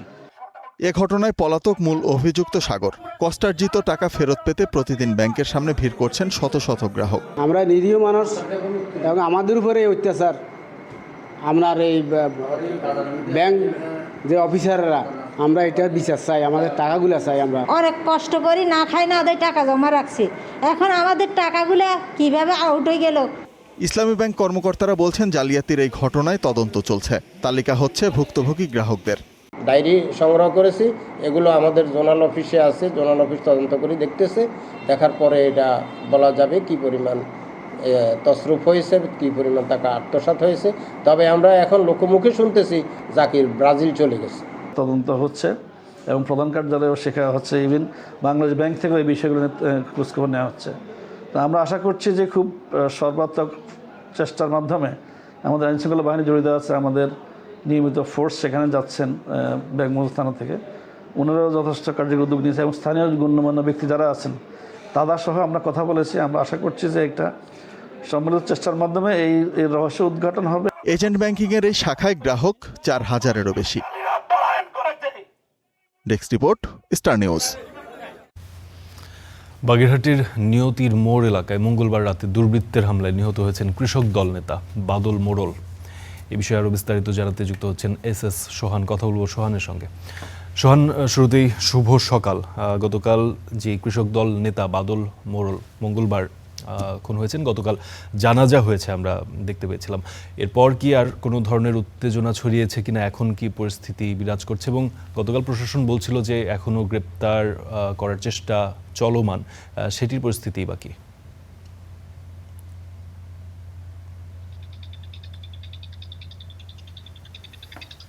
আসলে গতকাল কিন্তু নিহত বাদল মোড়লের জানাজা ও দাফন সম্পন্ন হয়েছে এবং এরপরেই কিন্তু মামলা হওয়ার কথা ছিল।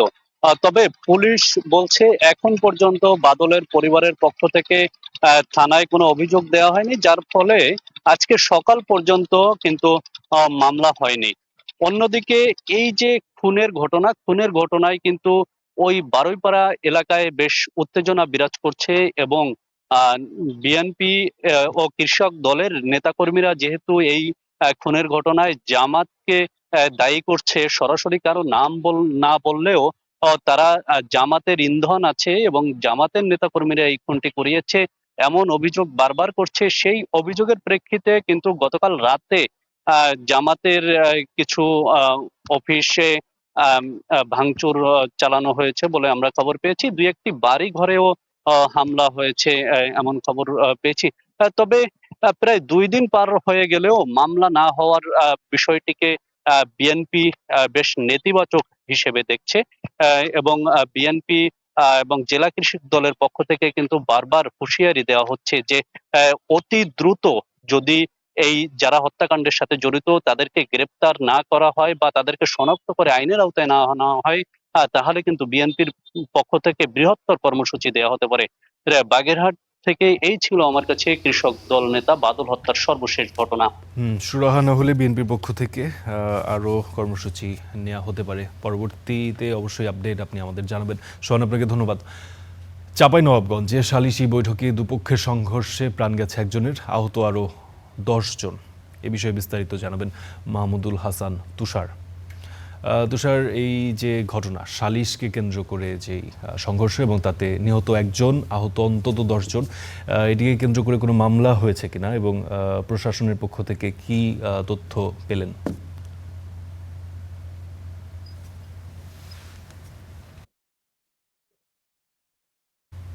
জি ফারদিন, যেমনটি বলছিলেন, চাঁপাইনবাবগঞ্জ সদর উপজেলা সাধারণপুর ইউনিয়নে গতকাল দুপুরে একটি গ্রাম্য সালিসি বৈঠককে কেন্দ্র করে দুই পক্ষের সংঘর্ষ হয় এবং এই সংঘর্ষের ঘটনায় একজন নিহত এবং 10 জনের অধিক আহত হয়।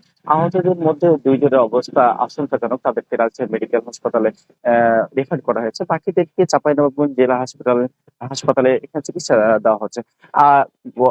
গতকালকে ঘটনার পরপরই পুলিশ ঘটনাস্থলে পৌঁছে পরিস্থিতি নিয়ন্ত্রণে আনে। আমরা এখন পর্যন্ত পুলিশের তথ্য মতে এখন পর্যন্ত কোনো গ্রেপ্তারের তথ্য আমরা পাইনি এবং মামলার কোনো তথ্য আমরা এখন পর্যন্ত পাইনি। তবে আমরা এলাকাবাসীর সাথে কথা বলছিলাম এবং পুলিশের তথ্য মতে আমরা যতটুকু জেনেছি যে মূলত সালিসি বৈঠকে হয়েছিল মাদক ব্যবসায় কেন্দ্র করে, মাদকের সাথে জড়িত যারা তাদেরকে নিয়েই মূলত একটি দ্বন্দ্ব চলছিল দীর্ঘদিন থেকে। সেই দ্বন্দ্বের প্রেক্ষিতে তাদের মধ্যে একটি মীমাংসা করার বিষয় নিয়ে একটি সালিসি বৈঠক চলছিল। সেই বৈঠকে মূলত দুই পক্ষের মধ্যে তর্ক বিতর্ক উত্তেজনার পরপরই এই সংঘর্ষের ঘটনা ঘটে এবং সংঘর্ষের পরপরে সংঘর্ষের ঘটনায় যেই ইব্রাহিম নামে যে ব্যক্তিটি নিহত হয়, তিনি মূলত বল্লমের আঘাতে মারা যায়। মূলত চাঁপাইনবাবগঞ্জ জেলা হাসপাতাল নিয়ে আসার পর কর্তব্যরত চিকিৎসক তাকে মৃত ঘোষণা করে। আমরা যতটুকু জানতে পারছি, চাঁপাইনবাবগঞ্জ সদর উপজেলায় দীর্ঘদিন থেকে মাদকের যে একটা সয়লাভ, সেই সয়লাভের কারণে দীর্ঘদিন থেকে চাঁপাইনবাবগঞ্জে এরকম কিছু ঘটনা আমরা পরিলক্ষিত করছি। প্রশাসন এই বিষয়ে সজাগ দৃষ্টি রাখছেন। এই ছিল চাঁপাইনবাবগঞ্জ থেকে সবশেষ তথ্য। অর্থাৎ মাদক এবং মাদক ব্যবসাকে কেন্দ্র করে যে সালিশ, সেটিকে কেন্দ্র করে এই সহিংসতা এবং তাতে একজন নিহত, যদিও কোনো মামলা এখনো পর্যন্ত হয়নি। আপনাকে ধন্যবাদ তুষার আমাদের সঙ্গে যুক্ত হওয়ার জন্য। দর্শক, তুষার যুক্ত হয়েছিলেন চাঁপাইনবাবগঞ্জ থেকে এবং তার আগে SS সোহান বাগেরহাটে কৃষক দল নেতা বাদল মোড়ল হত্যার বিষয়ে বিস্তারিত জানাচ্ছিলেন। এ পর্যায়ে গুড মর্নিং বাংলাদেশে ছোট্ট একটি বিরতি নিচ্ছি, ফিরছি একটু পরেই। সাথে থাকার জন্য ধন্যবাদ। প্রয়াত জনপ্রিয় চিত্রনায়ক সালমান শাহর মৃত্যুর প্রকৃত কারণ উদ্ঘাটনে তার দেহাবশেষ তৃতীয়বারের মতো কবর থেকে উত্তোলনের অনুমতি দিয়েছেন আদালত। একই সঙ্গে দেহাবশেষ উত্তোলনের পর সুরত হাল প্রতিবেদন প্রস্তুত এবং পুনরায় ময়নাতদন্ত সম্পন্ন করার নির্দেশও দেওয়া হয়েছে।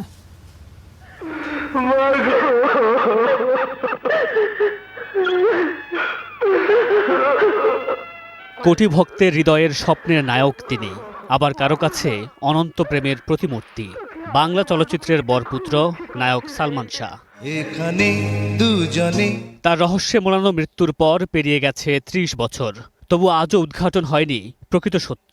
তাই নির্বাহী ম্যাজিস্ট্রেটের উপস্থিতিতে সালমান শাহর মরদেহ তৃতীয়বারের মতো কবর থেকে উত্তোলনের অনুমতি দিয়েছে আদালত। ১৯৯৬ সালের ৬ সেপ্টেম্বর ঢাকার ইস্কাটনের বাসায় ফ্যানের সঙ্গে ঝুলন্ত অবস্থায় সালমান শাহর মরদেহ উদ্ধার করা হয়। এই ঘটনায় সালমান শাহর বাবা কমরুদ্দিন চৌধুরী একটি অপমৃত্যুর মামলা করেন। ১৯৯৭ সালে আদালতে চূড়ান্ত প্রতিবেদন দেয় পুলিশের অপরাধ ও তদন্ত বিভাগ। সিআইডি সালমান শাহর মৃত্যুকে আত্মহত্যা বলে উল্লেখ করে। যদিও ২০২৫ সালে সালমান শাহর মৃত্যুর ঘটনায় আদালতের নির্দেশে রমনা থানায় আবারও হত্যা মামলা করা হয়। মামলায় আসামি করা হয় সালমান শাহর স্ত্রী সামিরা হক সহ ১১ জনকে। সালমান শাহর মৃত্যুর প্রকৃত রহস্য উদ্ঘাটনে দীর্ঘ সময় ধরে আন্দোলন করে আসছে তার ভক্তরা। পাশাপাশি তার মা ও স্ত্রীর পক্ষ থেকেও পাল্টাপাল্টি অভিযোগ শোনা গেছে বহুবার। তাই তৃতীয়বারের মতো এই অমর নায়কের মরদেহ কবর থেকে উত্তোলনের খবরে বের হয়ে আসবে প্রকৃত রহস্য, এমনটাই প্রত্যাশা। নড়াইলে পৃথক ঘটনায় পানিতে ডুবে ২ ভাই সহ ৩ শিশুর মৃত্যু হয়েছে। আরও জানাবেন সহকর্মী আব্দুস সাত্তার। সাত্তার, এই শিশু মৃত্যুর ঘটনা কিভাবে ঘটেছে এবং সবশেষ খবরাখবর কি আছে, কিভাবে দুর্ঘটনা ঘটলো, বিস্তারিত আমাদের জানাবেন।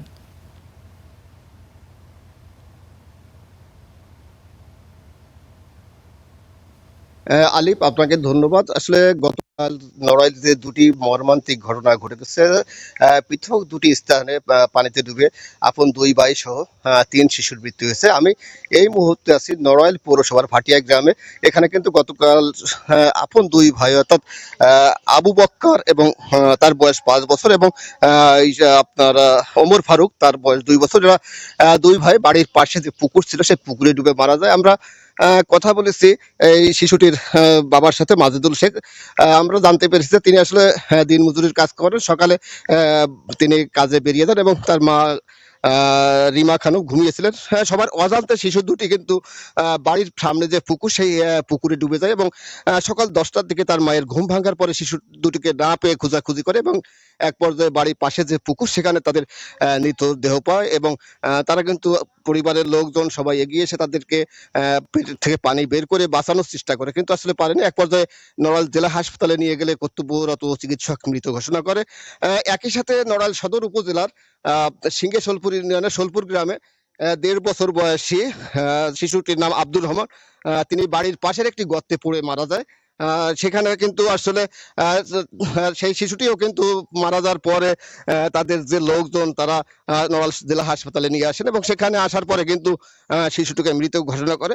আমরা বিভিন্ন শ্রেণী পেশার মানুষের সাথে কথা বলেছি, ফায়ার সার্ভিসের সাথে কথা বলেছি। আসলে এই সময় কিন্তু বর্ষা মৌসুমে বিভিন্ন এলাকার বাড়ির পাশে যে গর্ত সে সমস্ত জায়গায় কিন্তু পানি জমে আছে। এই মুহূর্তে আসলে আমাদের সবাই বলছে যে সন্তানদের কিন্তু বেশি খেয়াল রাখতে হবে, কেননা পানি আশেপাশে যে গর্ত আছে, যেখানে যে পানি আছে, সবকিছু মিলায়ে এই মুহূর্তে সব জায়গায় যাতে শিশুরা সবসময়ের জন্য অন্তত নিরাপদে থাকে, অভিভাবকদেরকে সচেতন হওয়ার জন্য অনুরোধ জানিয়েছেন। তা এই ছিল নড়াইলে ৩ শিশু মৃত্যুর সর্বশেষ। সাত্তার, আপনাকে অসংখ্য ধন্যবাদ। নড়াইল থেকে সহকর্মী আব্দুস সাত্তার জানাচ্ছিলেন ৩ শিশু পানিতে ডুবে মৃত্যুর সবশেষ খবরাখবর। নেই কার্যক্রম, নেই জনবল, নেই রক্ষণাবেক্ষণের ব্যবস্থা। নির্মাণ কাজ নিয়েও রয়েছে নানা অনিয়ম ও দুর্নীতির অভিযোগ। ভোলায় প্রায় ৫ কোটি টাকা ব্যয়ে নির্মিত মৎস্য অবতরণ কেন্দ্র মৎস্য বিভাগের জন্য যেন গলার কাঁটা। জেলেদের উন্নয়ন ও আধুনিক মৎস্য ব্যবস্থাপনার লক্ষ্যে নির্মিত এই স্থাপনা পড়ে আছে প্রায় অকেজো অবস্থায়। বিস্তারিত ভোলা প্রতিনিধি আদিল হোসেন তপুর পাঠানোর রিপোর্টে ছবি তুলেছেন খোকন দেবনাথ। মেঘনার তীর ঘেঁষে গড়ে উঠেছে আধুনিক মৎস্য অবতরণ কেন্দ্র। ভোলার ভবানীপুর গ্রামে মৎস্য অধিদপ্তরের sustainable coastal and marine fisheries প্রকল্পের আওতায় নির্মিত এই ভবনটির নির্মাণ ব্যয় প্রায় ৫.৫ কোটি টাকা।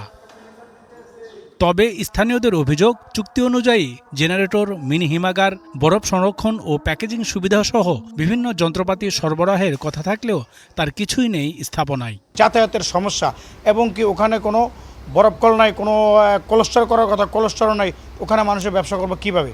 এটার ভিতরে হিমাগার করে নেয়, বরফ কল করে নেয়, স্কেল মেশিন করে নেয়, জেনারেটর দেয় নেয়, যেটা যা জেলেদের উপকার হবে তা কিছুই করে না, শুধু ভবনটা করে রেখে দিচ্ছে। এছাড়া স্থান নির্বাচন নিয়েও রয়েছে প্রশ্ন।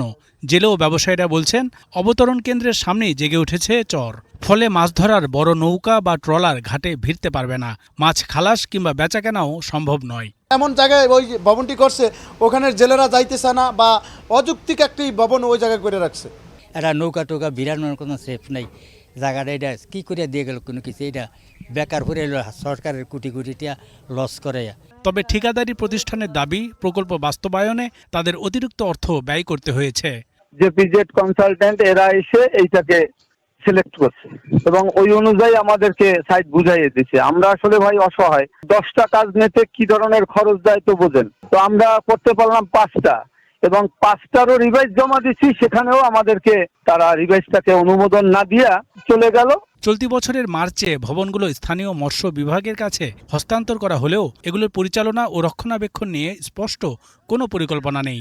আমি এখানে আসছি 6 থেকে 7 মাস, তার আগে আসলে এই কার্যক্রমটা সম্পন্ন হয়েছে এবং এই প্রজেক্টের যেই মানে সাইট সিলেকশন বা এটার যে সম্ভাব্যতা, এটা আসলে পূর্বেই এটা তাদের নিরূপণ করে ওনারা এটা করেছেন। আর হলো এটার যে তাছাড়া এটার এখনো কোনো জনবলও কিন্তু আমাদের নাই। মৎস্য বিভাগ সূত্র জানা যায়, বিশ্বব্যাংকের অর্থায়নে ভোলা সদর উপজেলার ভবানীপুর এবং লালমোহন উপজেলার বুড়িরদোন এলাকায় 2টি মৎস্য অবতরণ কেন্দ্র নির্মাণ করা হয়েছে। Desk report, star news. সাগরে মাছ ধরার 58 দিনের যে নিষেধাজ্ঞা সেটি শেষ হচ্ছে আজ। জেলেদের প্রস্তুতি কেমন সে বিষয়গুলো জানাতে আমাদের সাথে যোগ দিচ্ছেন ভোলা থেকে আদিল হোসেন তপু এবং শুরুতে তপুর কাছেই যেতে চাই। তপু, ভোলায় কি ধরনের প্রস্তুতি দেখছেন জেলেদের? এই দীর্ঘদিন প্রায় 2 মাস তারা কিন্তু মাছ ধরতে পারেনি, এখন তারা কি ধরনের আশা করছে, মাছ কেমন তারা পেতে পারে এবং তাতে তাদের জীবনে কি ধরনের প্রভাব ফেলবে সেটিও একটু জানতে চাই।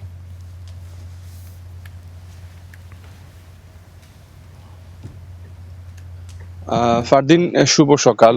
আসলে ভোলার যেই মৎস্য ব্যবসার একটি বড় অংশই হচ্ছে কিন্তু সাগর এবং নদী কেন্দ্রিক, এবং সাগরে টানা 58 দিনের নিষেধাজ্ঞার কারণে কিন্তু এটির প্রভাব পড়েছে ভোলার ঘাটগুলোতে এবং একই সঙ্গে মাছ ঘাটগুলোতে এবং বাজারেও।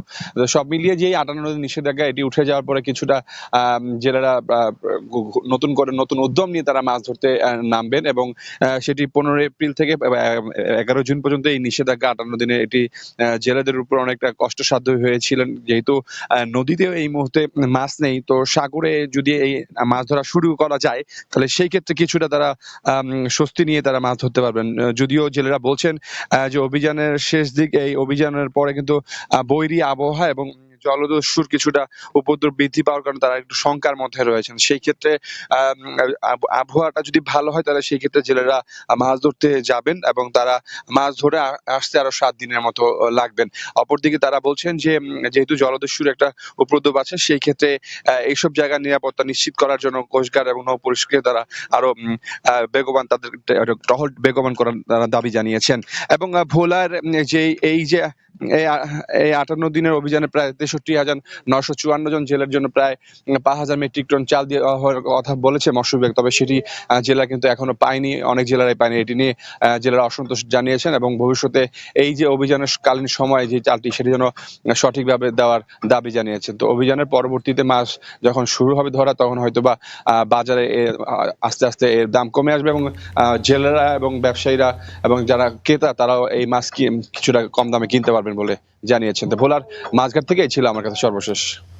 তবু আপনাকে অসংখ্য ধন্যবাদ আমাদের সঙ্গে যুক্ত এই তথ্যগুলো সম্পর্কে আমাদের জানানোর জন্য। মিষ্টি স্বাদ, পাতলা আঁশ আর ছোট আটি, এই 3টি বিশেষণের জন্য দেশ জুড়ে আলাদা পরিচিতি পেয়েছে রংপুরের হাড়ি ভাঙা আম, এবং এটি কিন্তু এখন একটি জিআই পণ্য যেটি মধ্য জুনে বাজারে আসছে। বৈরী আবহাওয়ায় কিছুটা ক্ষতি হলেও ফলন নিয়ে আশাবাদী চাষিরা। কৃষি কর্মকর্তারা যেটি বলছেন যে হাড়ি ভাঙা আম ঘিরে এবার প্রায় 200 কোটি টাকার বাণিজ্যের সম্ভাবনা রয়েছে। বিস্তারিত জানাচ্ছেন মাহমুদ রাফিন। গাছে গাছে ঝুলছে সবুজাব হাড়িভাঙা আম। রংপুরের মিঠাপুকুর, বদরগঞ্জ ও সদর উপজেলার বিস্তীর্ণ জনপদ জুড়ে এখন যেন হাড়িভাঙার মৌসুমী উৎসব। প্রতি বছরের মতো এবারও জুনের মাঝামাঝি বাজারে আসছে হাড়িভাঙা আম। তাই এখন বাগানে চলছে শেষ সময়ের ব্যস্ততা। বৈশাখের প্রতিকূল আবহাওয়ায় কিছুটা ক্ষতির মুখে চাষিরা, তবুও বাজার দর অনুকূলে থাকলে ভালো লাভের আশা করছেন তারা। ফলনও যা হয়েছে ভালো হয়েছে, পাতলা আম তো মোটা মোটা হয়েছে, ওষুধ দিলে আরো রং ভালো হইবে।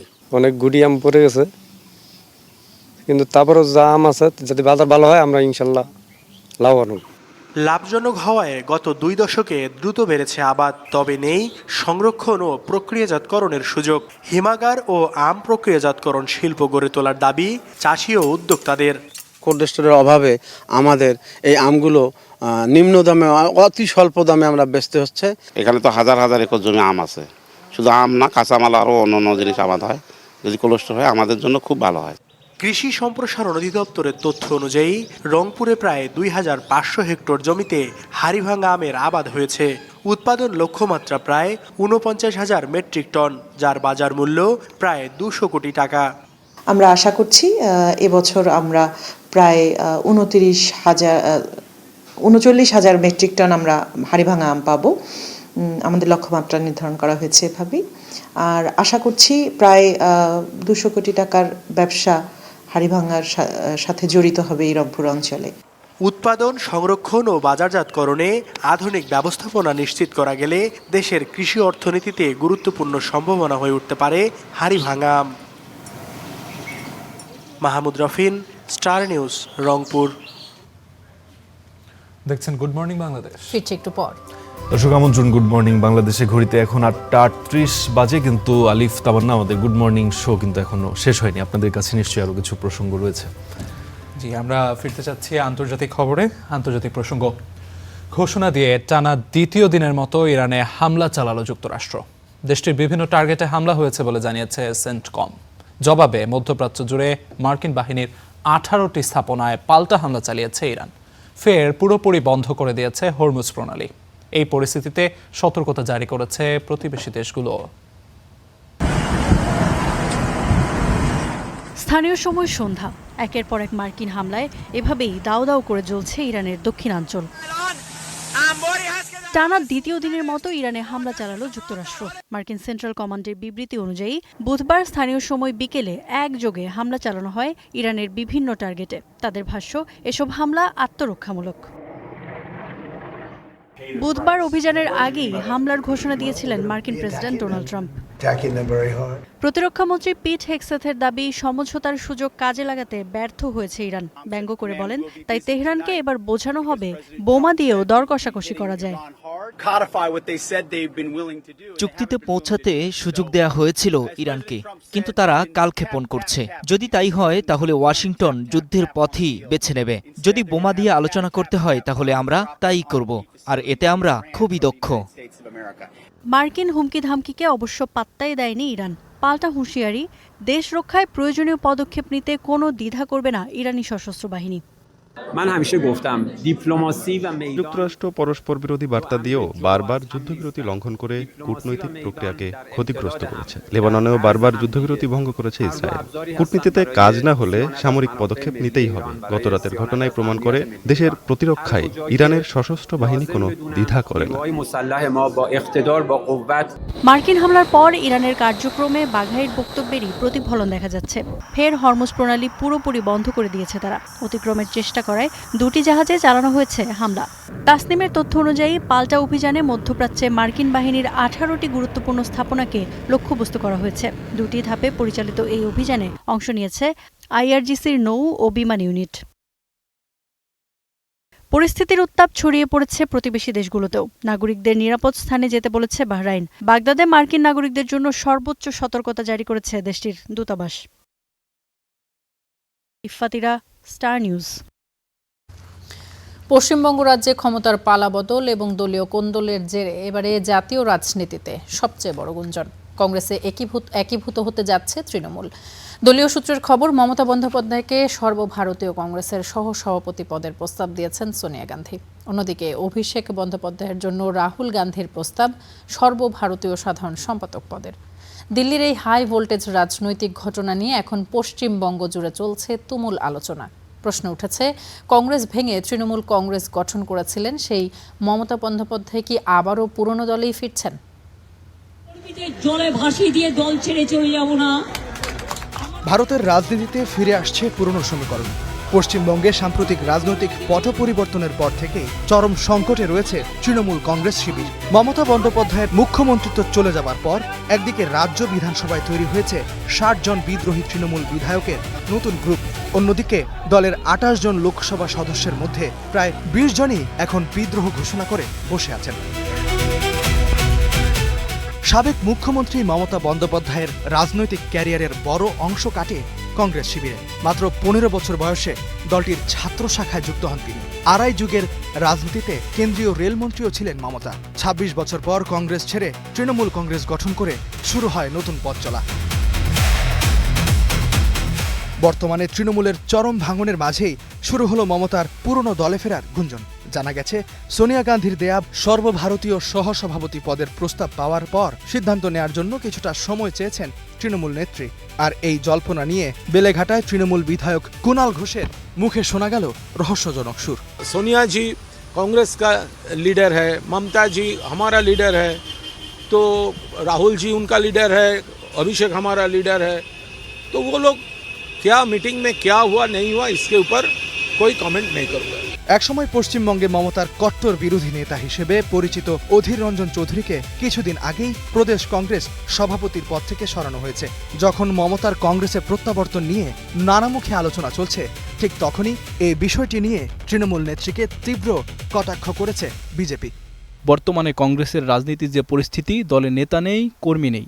এই অবস্থায় তারা মমতা বন্দ্যোপাধ্যায়কে দলে নিবে কিনা সেটা তাদের বিষয়। তবে এটাও ঠিক যে মমতা বন্দ্যোপাধ্যায়ের এখন যে বয়স, তাতে কংগ্রেস বা অন্য কোনো দলকে দেয়ার মতো তার আর কিছুই অবশিষ্ট নেই। বৃহস্পতিবার নয়াদিল্লির ইন্দিরা ভবনে মাত্র ১২ ঘন্টার নোটিশে দেশের সব রাজ্যের প্রদেশ সভাপতি ও সাধারণ সম্পাদকদের নিয়ে এক নজিরবিহীন জরুরি বৈঠক ডেকেছে কংগ্রেস হাইকমান্ড। এভাবে তড়িঘড়ি বৈঠক ডাকার ঘটনা কংগ্রেসে বেশ বিরল। এই হাই ভোল্টেজ বৈঠকের খবর আসতেই ভারতের রাজনীতিতে জল্পনা তুঙ্গে। তবে কি মমতা বন্দ্যোপাধ্যায়ের কংগ্রেসে যোগদানের বিষয়ে চূড়ান্ত কোনো সিদ্ধান্ত নিতেই এই জরুরি ডাক? ইস্তিহাদুল আলম মাহমুদ, স্টার নিউজ। ৭.৮ মাত্রার প্রলয়ঙ্কারী প্রবল ভূমিকম্প, আর তাতেই লণ্ডভণ্ড দক্ষিণ ফিলিপাইন। তবে ২ দিন পর এই দুর্যোগের প্রভাব গ্রাম ও শহরে দেখা যাচ্ছে একেবারে ভিন্নভাবে। একদিকে সায়াঙ্গানি প্রদেশ সহ দুর্গম গ্রামাঞ্চলে ঘরবাড়ি ধসে পড়ে মানুষ খোলা আকাশের নিচে মানবেতর জীবনযাপন করছে। অন্যদিকে জেনারেল সান্তোস সহ বড় শহরগুলোতে ধীরে ধীরে স্বাভাবিক হতে শুরু করেছে জীবনযাত্রা। গ্রামে যখন খাবার, পানি ও আশ্রয়ের সংকট তীব্র, শহরে তখন সীমিত পরিসরে হলেও খুলছে দোকানপাট ও বাজার। দক্ষিণ ফিলিপাইনের ভেঙে পড়া ঘরবাড়িগুলো প্রমাণ করছে ভূমিকম্পের ভয়াবহতা। ধ্বংসস্তূপে পরিণত হওয়া বসতভিটাগুলো দেখলে বোঝা যায় কতটা শক্তিশালী ছিল সেই ভূমিকম্প। ভূমিকম্পের এ তাণ্ডবে সবচেয়ে বেশি ক্ষতিগ্রস্ত হয়েছে সায়াঙ্গানি প্রদেশ। কোথাও মাটি ধসে চাপা পড়েছে ঘর, কোথাও রাস্তা ভেঙে বিচ্ছিন্ন হয়ে গেছে পুরো জনপদ। ফলে খোলা আকাশের নিচেই আশ্রয় নিতে বাধ্য হয়েছেন গৃহহীন এ বাসিন্দা। বেশিরভাগ বাড়িঘরই মারাত্মকভাবে ক্ষতিগ্রস্ত হয়েছে। আমাদের বাড়িটি পুরোপুরি ধসে পড়েছে, এখন আর ভেতরে ঢোকা সম্ভব নয়। তবে দুর্ভোগের শেষ এখানেই নয়। ঘরবাড়ি সম্পূর্ণ ধসে যাওয়ায় এখন চরম আর্থিক অনটনের মুখে পড়েছেন বাসিন্দারা। মাথা গোজার ঠাঁই হারানোর পাশাপাশি প্রতিদিনের চাল এবং সুপেয় পানির তীব্র অভাব তাদের বেঁচে থাকাকে আরও কঠিন করে তুলেছে। এখন আমাদের সবচেয়ে বড় সমস্যা হলো কিভাবে বাড়িটি মেরামত করে আবার গড়ে তুলব, কারণ আমাদের হাতে কোনো অর্থই নেই। সবচেয়ে বেশি যে বিষয়টি নিয়ে আমরা উদ্বিগ্ন তা হলো আমাদের আর্থিক অবস্থা। আমাদের কাছে না আছে পানি, না আছে চাল। দুর্গম এলাকার ক্ষতিগ্রস্ত রাস্তাগুলো সংস্কারের কাজ চললেও এখনও অনেক প্রত্যন্ত এলাকা মূল ভূখণ্ড থেকে সম্পূর্ণ বিচ্ছিন্ন অবস্থায় রয়েছে। বিপর্যয় কাটিয়ে ওঠার এই লড়াইয়ে ফিলিপাইনের সাধারণ মানুষ এখন সরকারি ও বেসরকারি ত্রাণের দিকে তাকিয়ে আছেন। তবে ভিন্ন চিত্র দেখা গেছে ফিলিপাইনের শহরগুলোতে।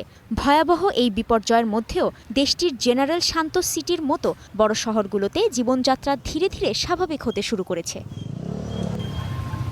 শহরের পাবলিক মার্কেটগুলোতে সবজি ও ফলের দোকানপাট আবারও বসতে শুরু করেছে। যদিও পুরো এলাকায় বিদ্যুৎ সংযোগ পুরোপুরি সচল করা যায়নি, তবুও নিত্য প্রয়োজনীয় পণ্যের সরবরাহ স্বাভাবিক থাকায় স্থানীয় বাসিন্দারা বাজারে ভিড় করছেন। তবে ভূমিকম্পের আফটার শকের আতঙ্ক এখনও রয়ে গেছে। দুর্যোগটি ছিল অত্যন্ত ভয়াবহ, কিন্তু আমরা যারা ব্যবসায়ী তাদের আফটার শকের আশঙ্কার মধ্যেও দোকান খোলা রাখতে হচ্ছে। আমরা যদি আতঙ্কিত হয়ে পড়ি তাহলে আরো অনেক বিপর্যয়কর পরিস্থিতি হতে পারে। সোমবার ভোরে সায়াঙ্গানি উপকূল থেকে প্রায় ২০ কিলোমিটার দূরে আঘাত হানে ৭.৮ মাত্রার শক্তিশালী এ ভূমিকম্প। এর তীব্র কম্পন মিন্দানাও ছাড়িয়ে ৪২০ কিলোমিটার দূরে ইন্দোনেশিয়ার সুলাওয়াসি দ্বীপেও অনুভূত হয়। ফিলিপাইনের জাতীয় দুর্যোগ ব্যবস্থাপনা কর্তৃপক্ষ জানিয়েছে ভূমিকম্পে প্রাণহানি বেড়ে দাঁড়িয়েছে ৪৫ জনে। কাজী শাহরিন, স্টার নিউজ। চাঁদের বুকে আবারও মানুষের পায়ের ছাপ ফেলার মহাকাব্যিক অভিযানের চূড়ান্ত পর্ব হিসেবে আর্টেমিস 3 মিশনের 4 নভোচারীর নাম ঘোষণা করেছে নাসা। আগামী বছর পৃথিবীর কক্ষপথে মানুষবাহী এই ঐতিহাসিক মিশনটি পরিচালিত হবে। 2030 সালের মধ্যে চাঁদে নভোচারী পাঠানোর জোর প্রস্তুতি নিচ্ছে পরাশক্তি চীন। আর বেইজিংয়ের সেই তীব্র প্রতিযোগিতামূলক চাপের মুখেই মার্কিন মহাকাশ গবেষণা সংস্থা নাসা তাদের এই ফ্ল্যাগশিপ চন্দ্র অভিযানের গতি আরও বাড়িয়ে দিয়েছে।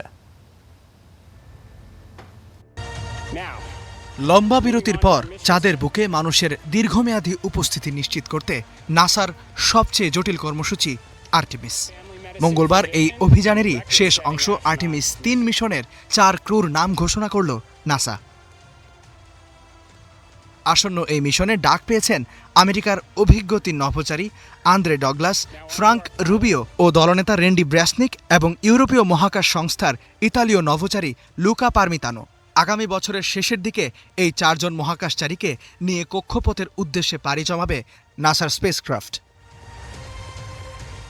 টানা 2 সপ্তাহের এই আর্টেমিস 3 মিশনটি সরাসরি চাঁদের বুকে না গেলেও এটি মূলত পৃথিবীর লো আর্থ অরবিট বা নিম্ন কক্ষপথে একাধিক মহাকাশযানের মধ্যে এক নিখুঁত ও জটিল মহাকাশ মহড়া পরিচালনা করবে। The Artemis 3 mission, these astronauts will continue to test the Orion spacecraft. They will rendezvous and dock with the Blue Origin lander. Orion মহাকাশযানের পরীক্ষা চালাবেন। একবার ভেবে দেখুন কতগুলো মহাকাশযান একই সময়ে কক্ষপথে অবস্থান করবে, যার প্রতিটি এক সময় মানুষ বহন করবে। এটিকে মনে হচ্ছে আমাদের শৈশবের কল্পনা করা সেই ভবিষ্যতের সূচনা। This seems like the beginning of the future that we imagined as children. মহাকাশে এই পরীক্ষার সময় ইলন মাস্কের তৈরি স্পেস এক্স স্টারশিপ এবং জেস বেজোসের তৈরি Blue Origin Blue Moon lander দুটি পর্যায়ক্রমে নাসার ওরিয়ন ক্যাপসুলের সাথে সংযুক্ত হওয়ার পরীক্ষা চালাবে, যার মূল উদ্দেশ্য পরবর্তী চন্দ্রাভিযানের প্রধান দুটি ল্যান্ডারের কার্যকারিতা পরীক্ষা করা। এর আগে চলতি বছরের শুরুর দিকে 3 মার্কিন ও 1 কানাডীয় নভোচারী আর্টেমিস 2 মিশনের আওতায় সফলভাবে চাঁদকে প্রদক্ষিণ করে পৃথিবীতে ফিরে এসেছেন। আর তারও আগে 2022 সালে কোনো নভোচারী ছাড়াই সফলভাবে পরিচালিত হয়েছিল আর্টেমিস 1 মিশন।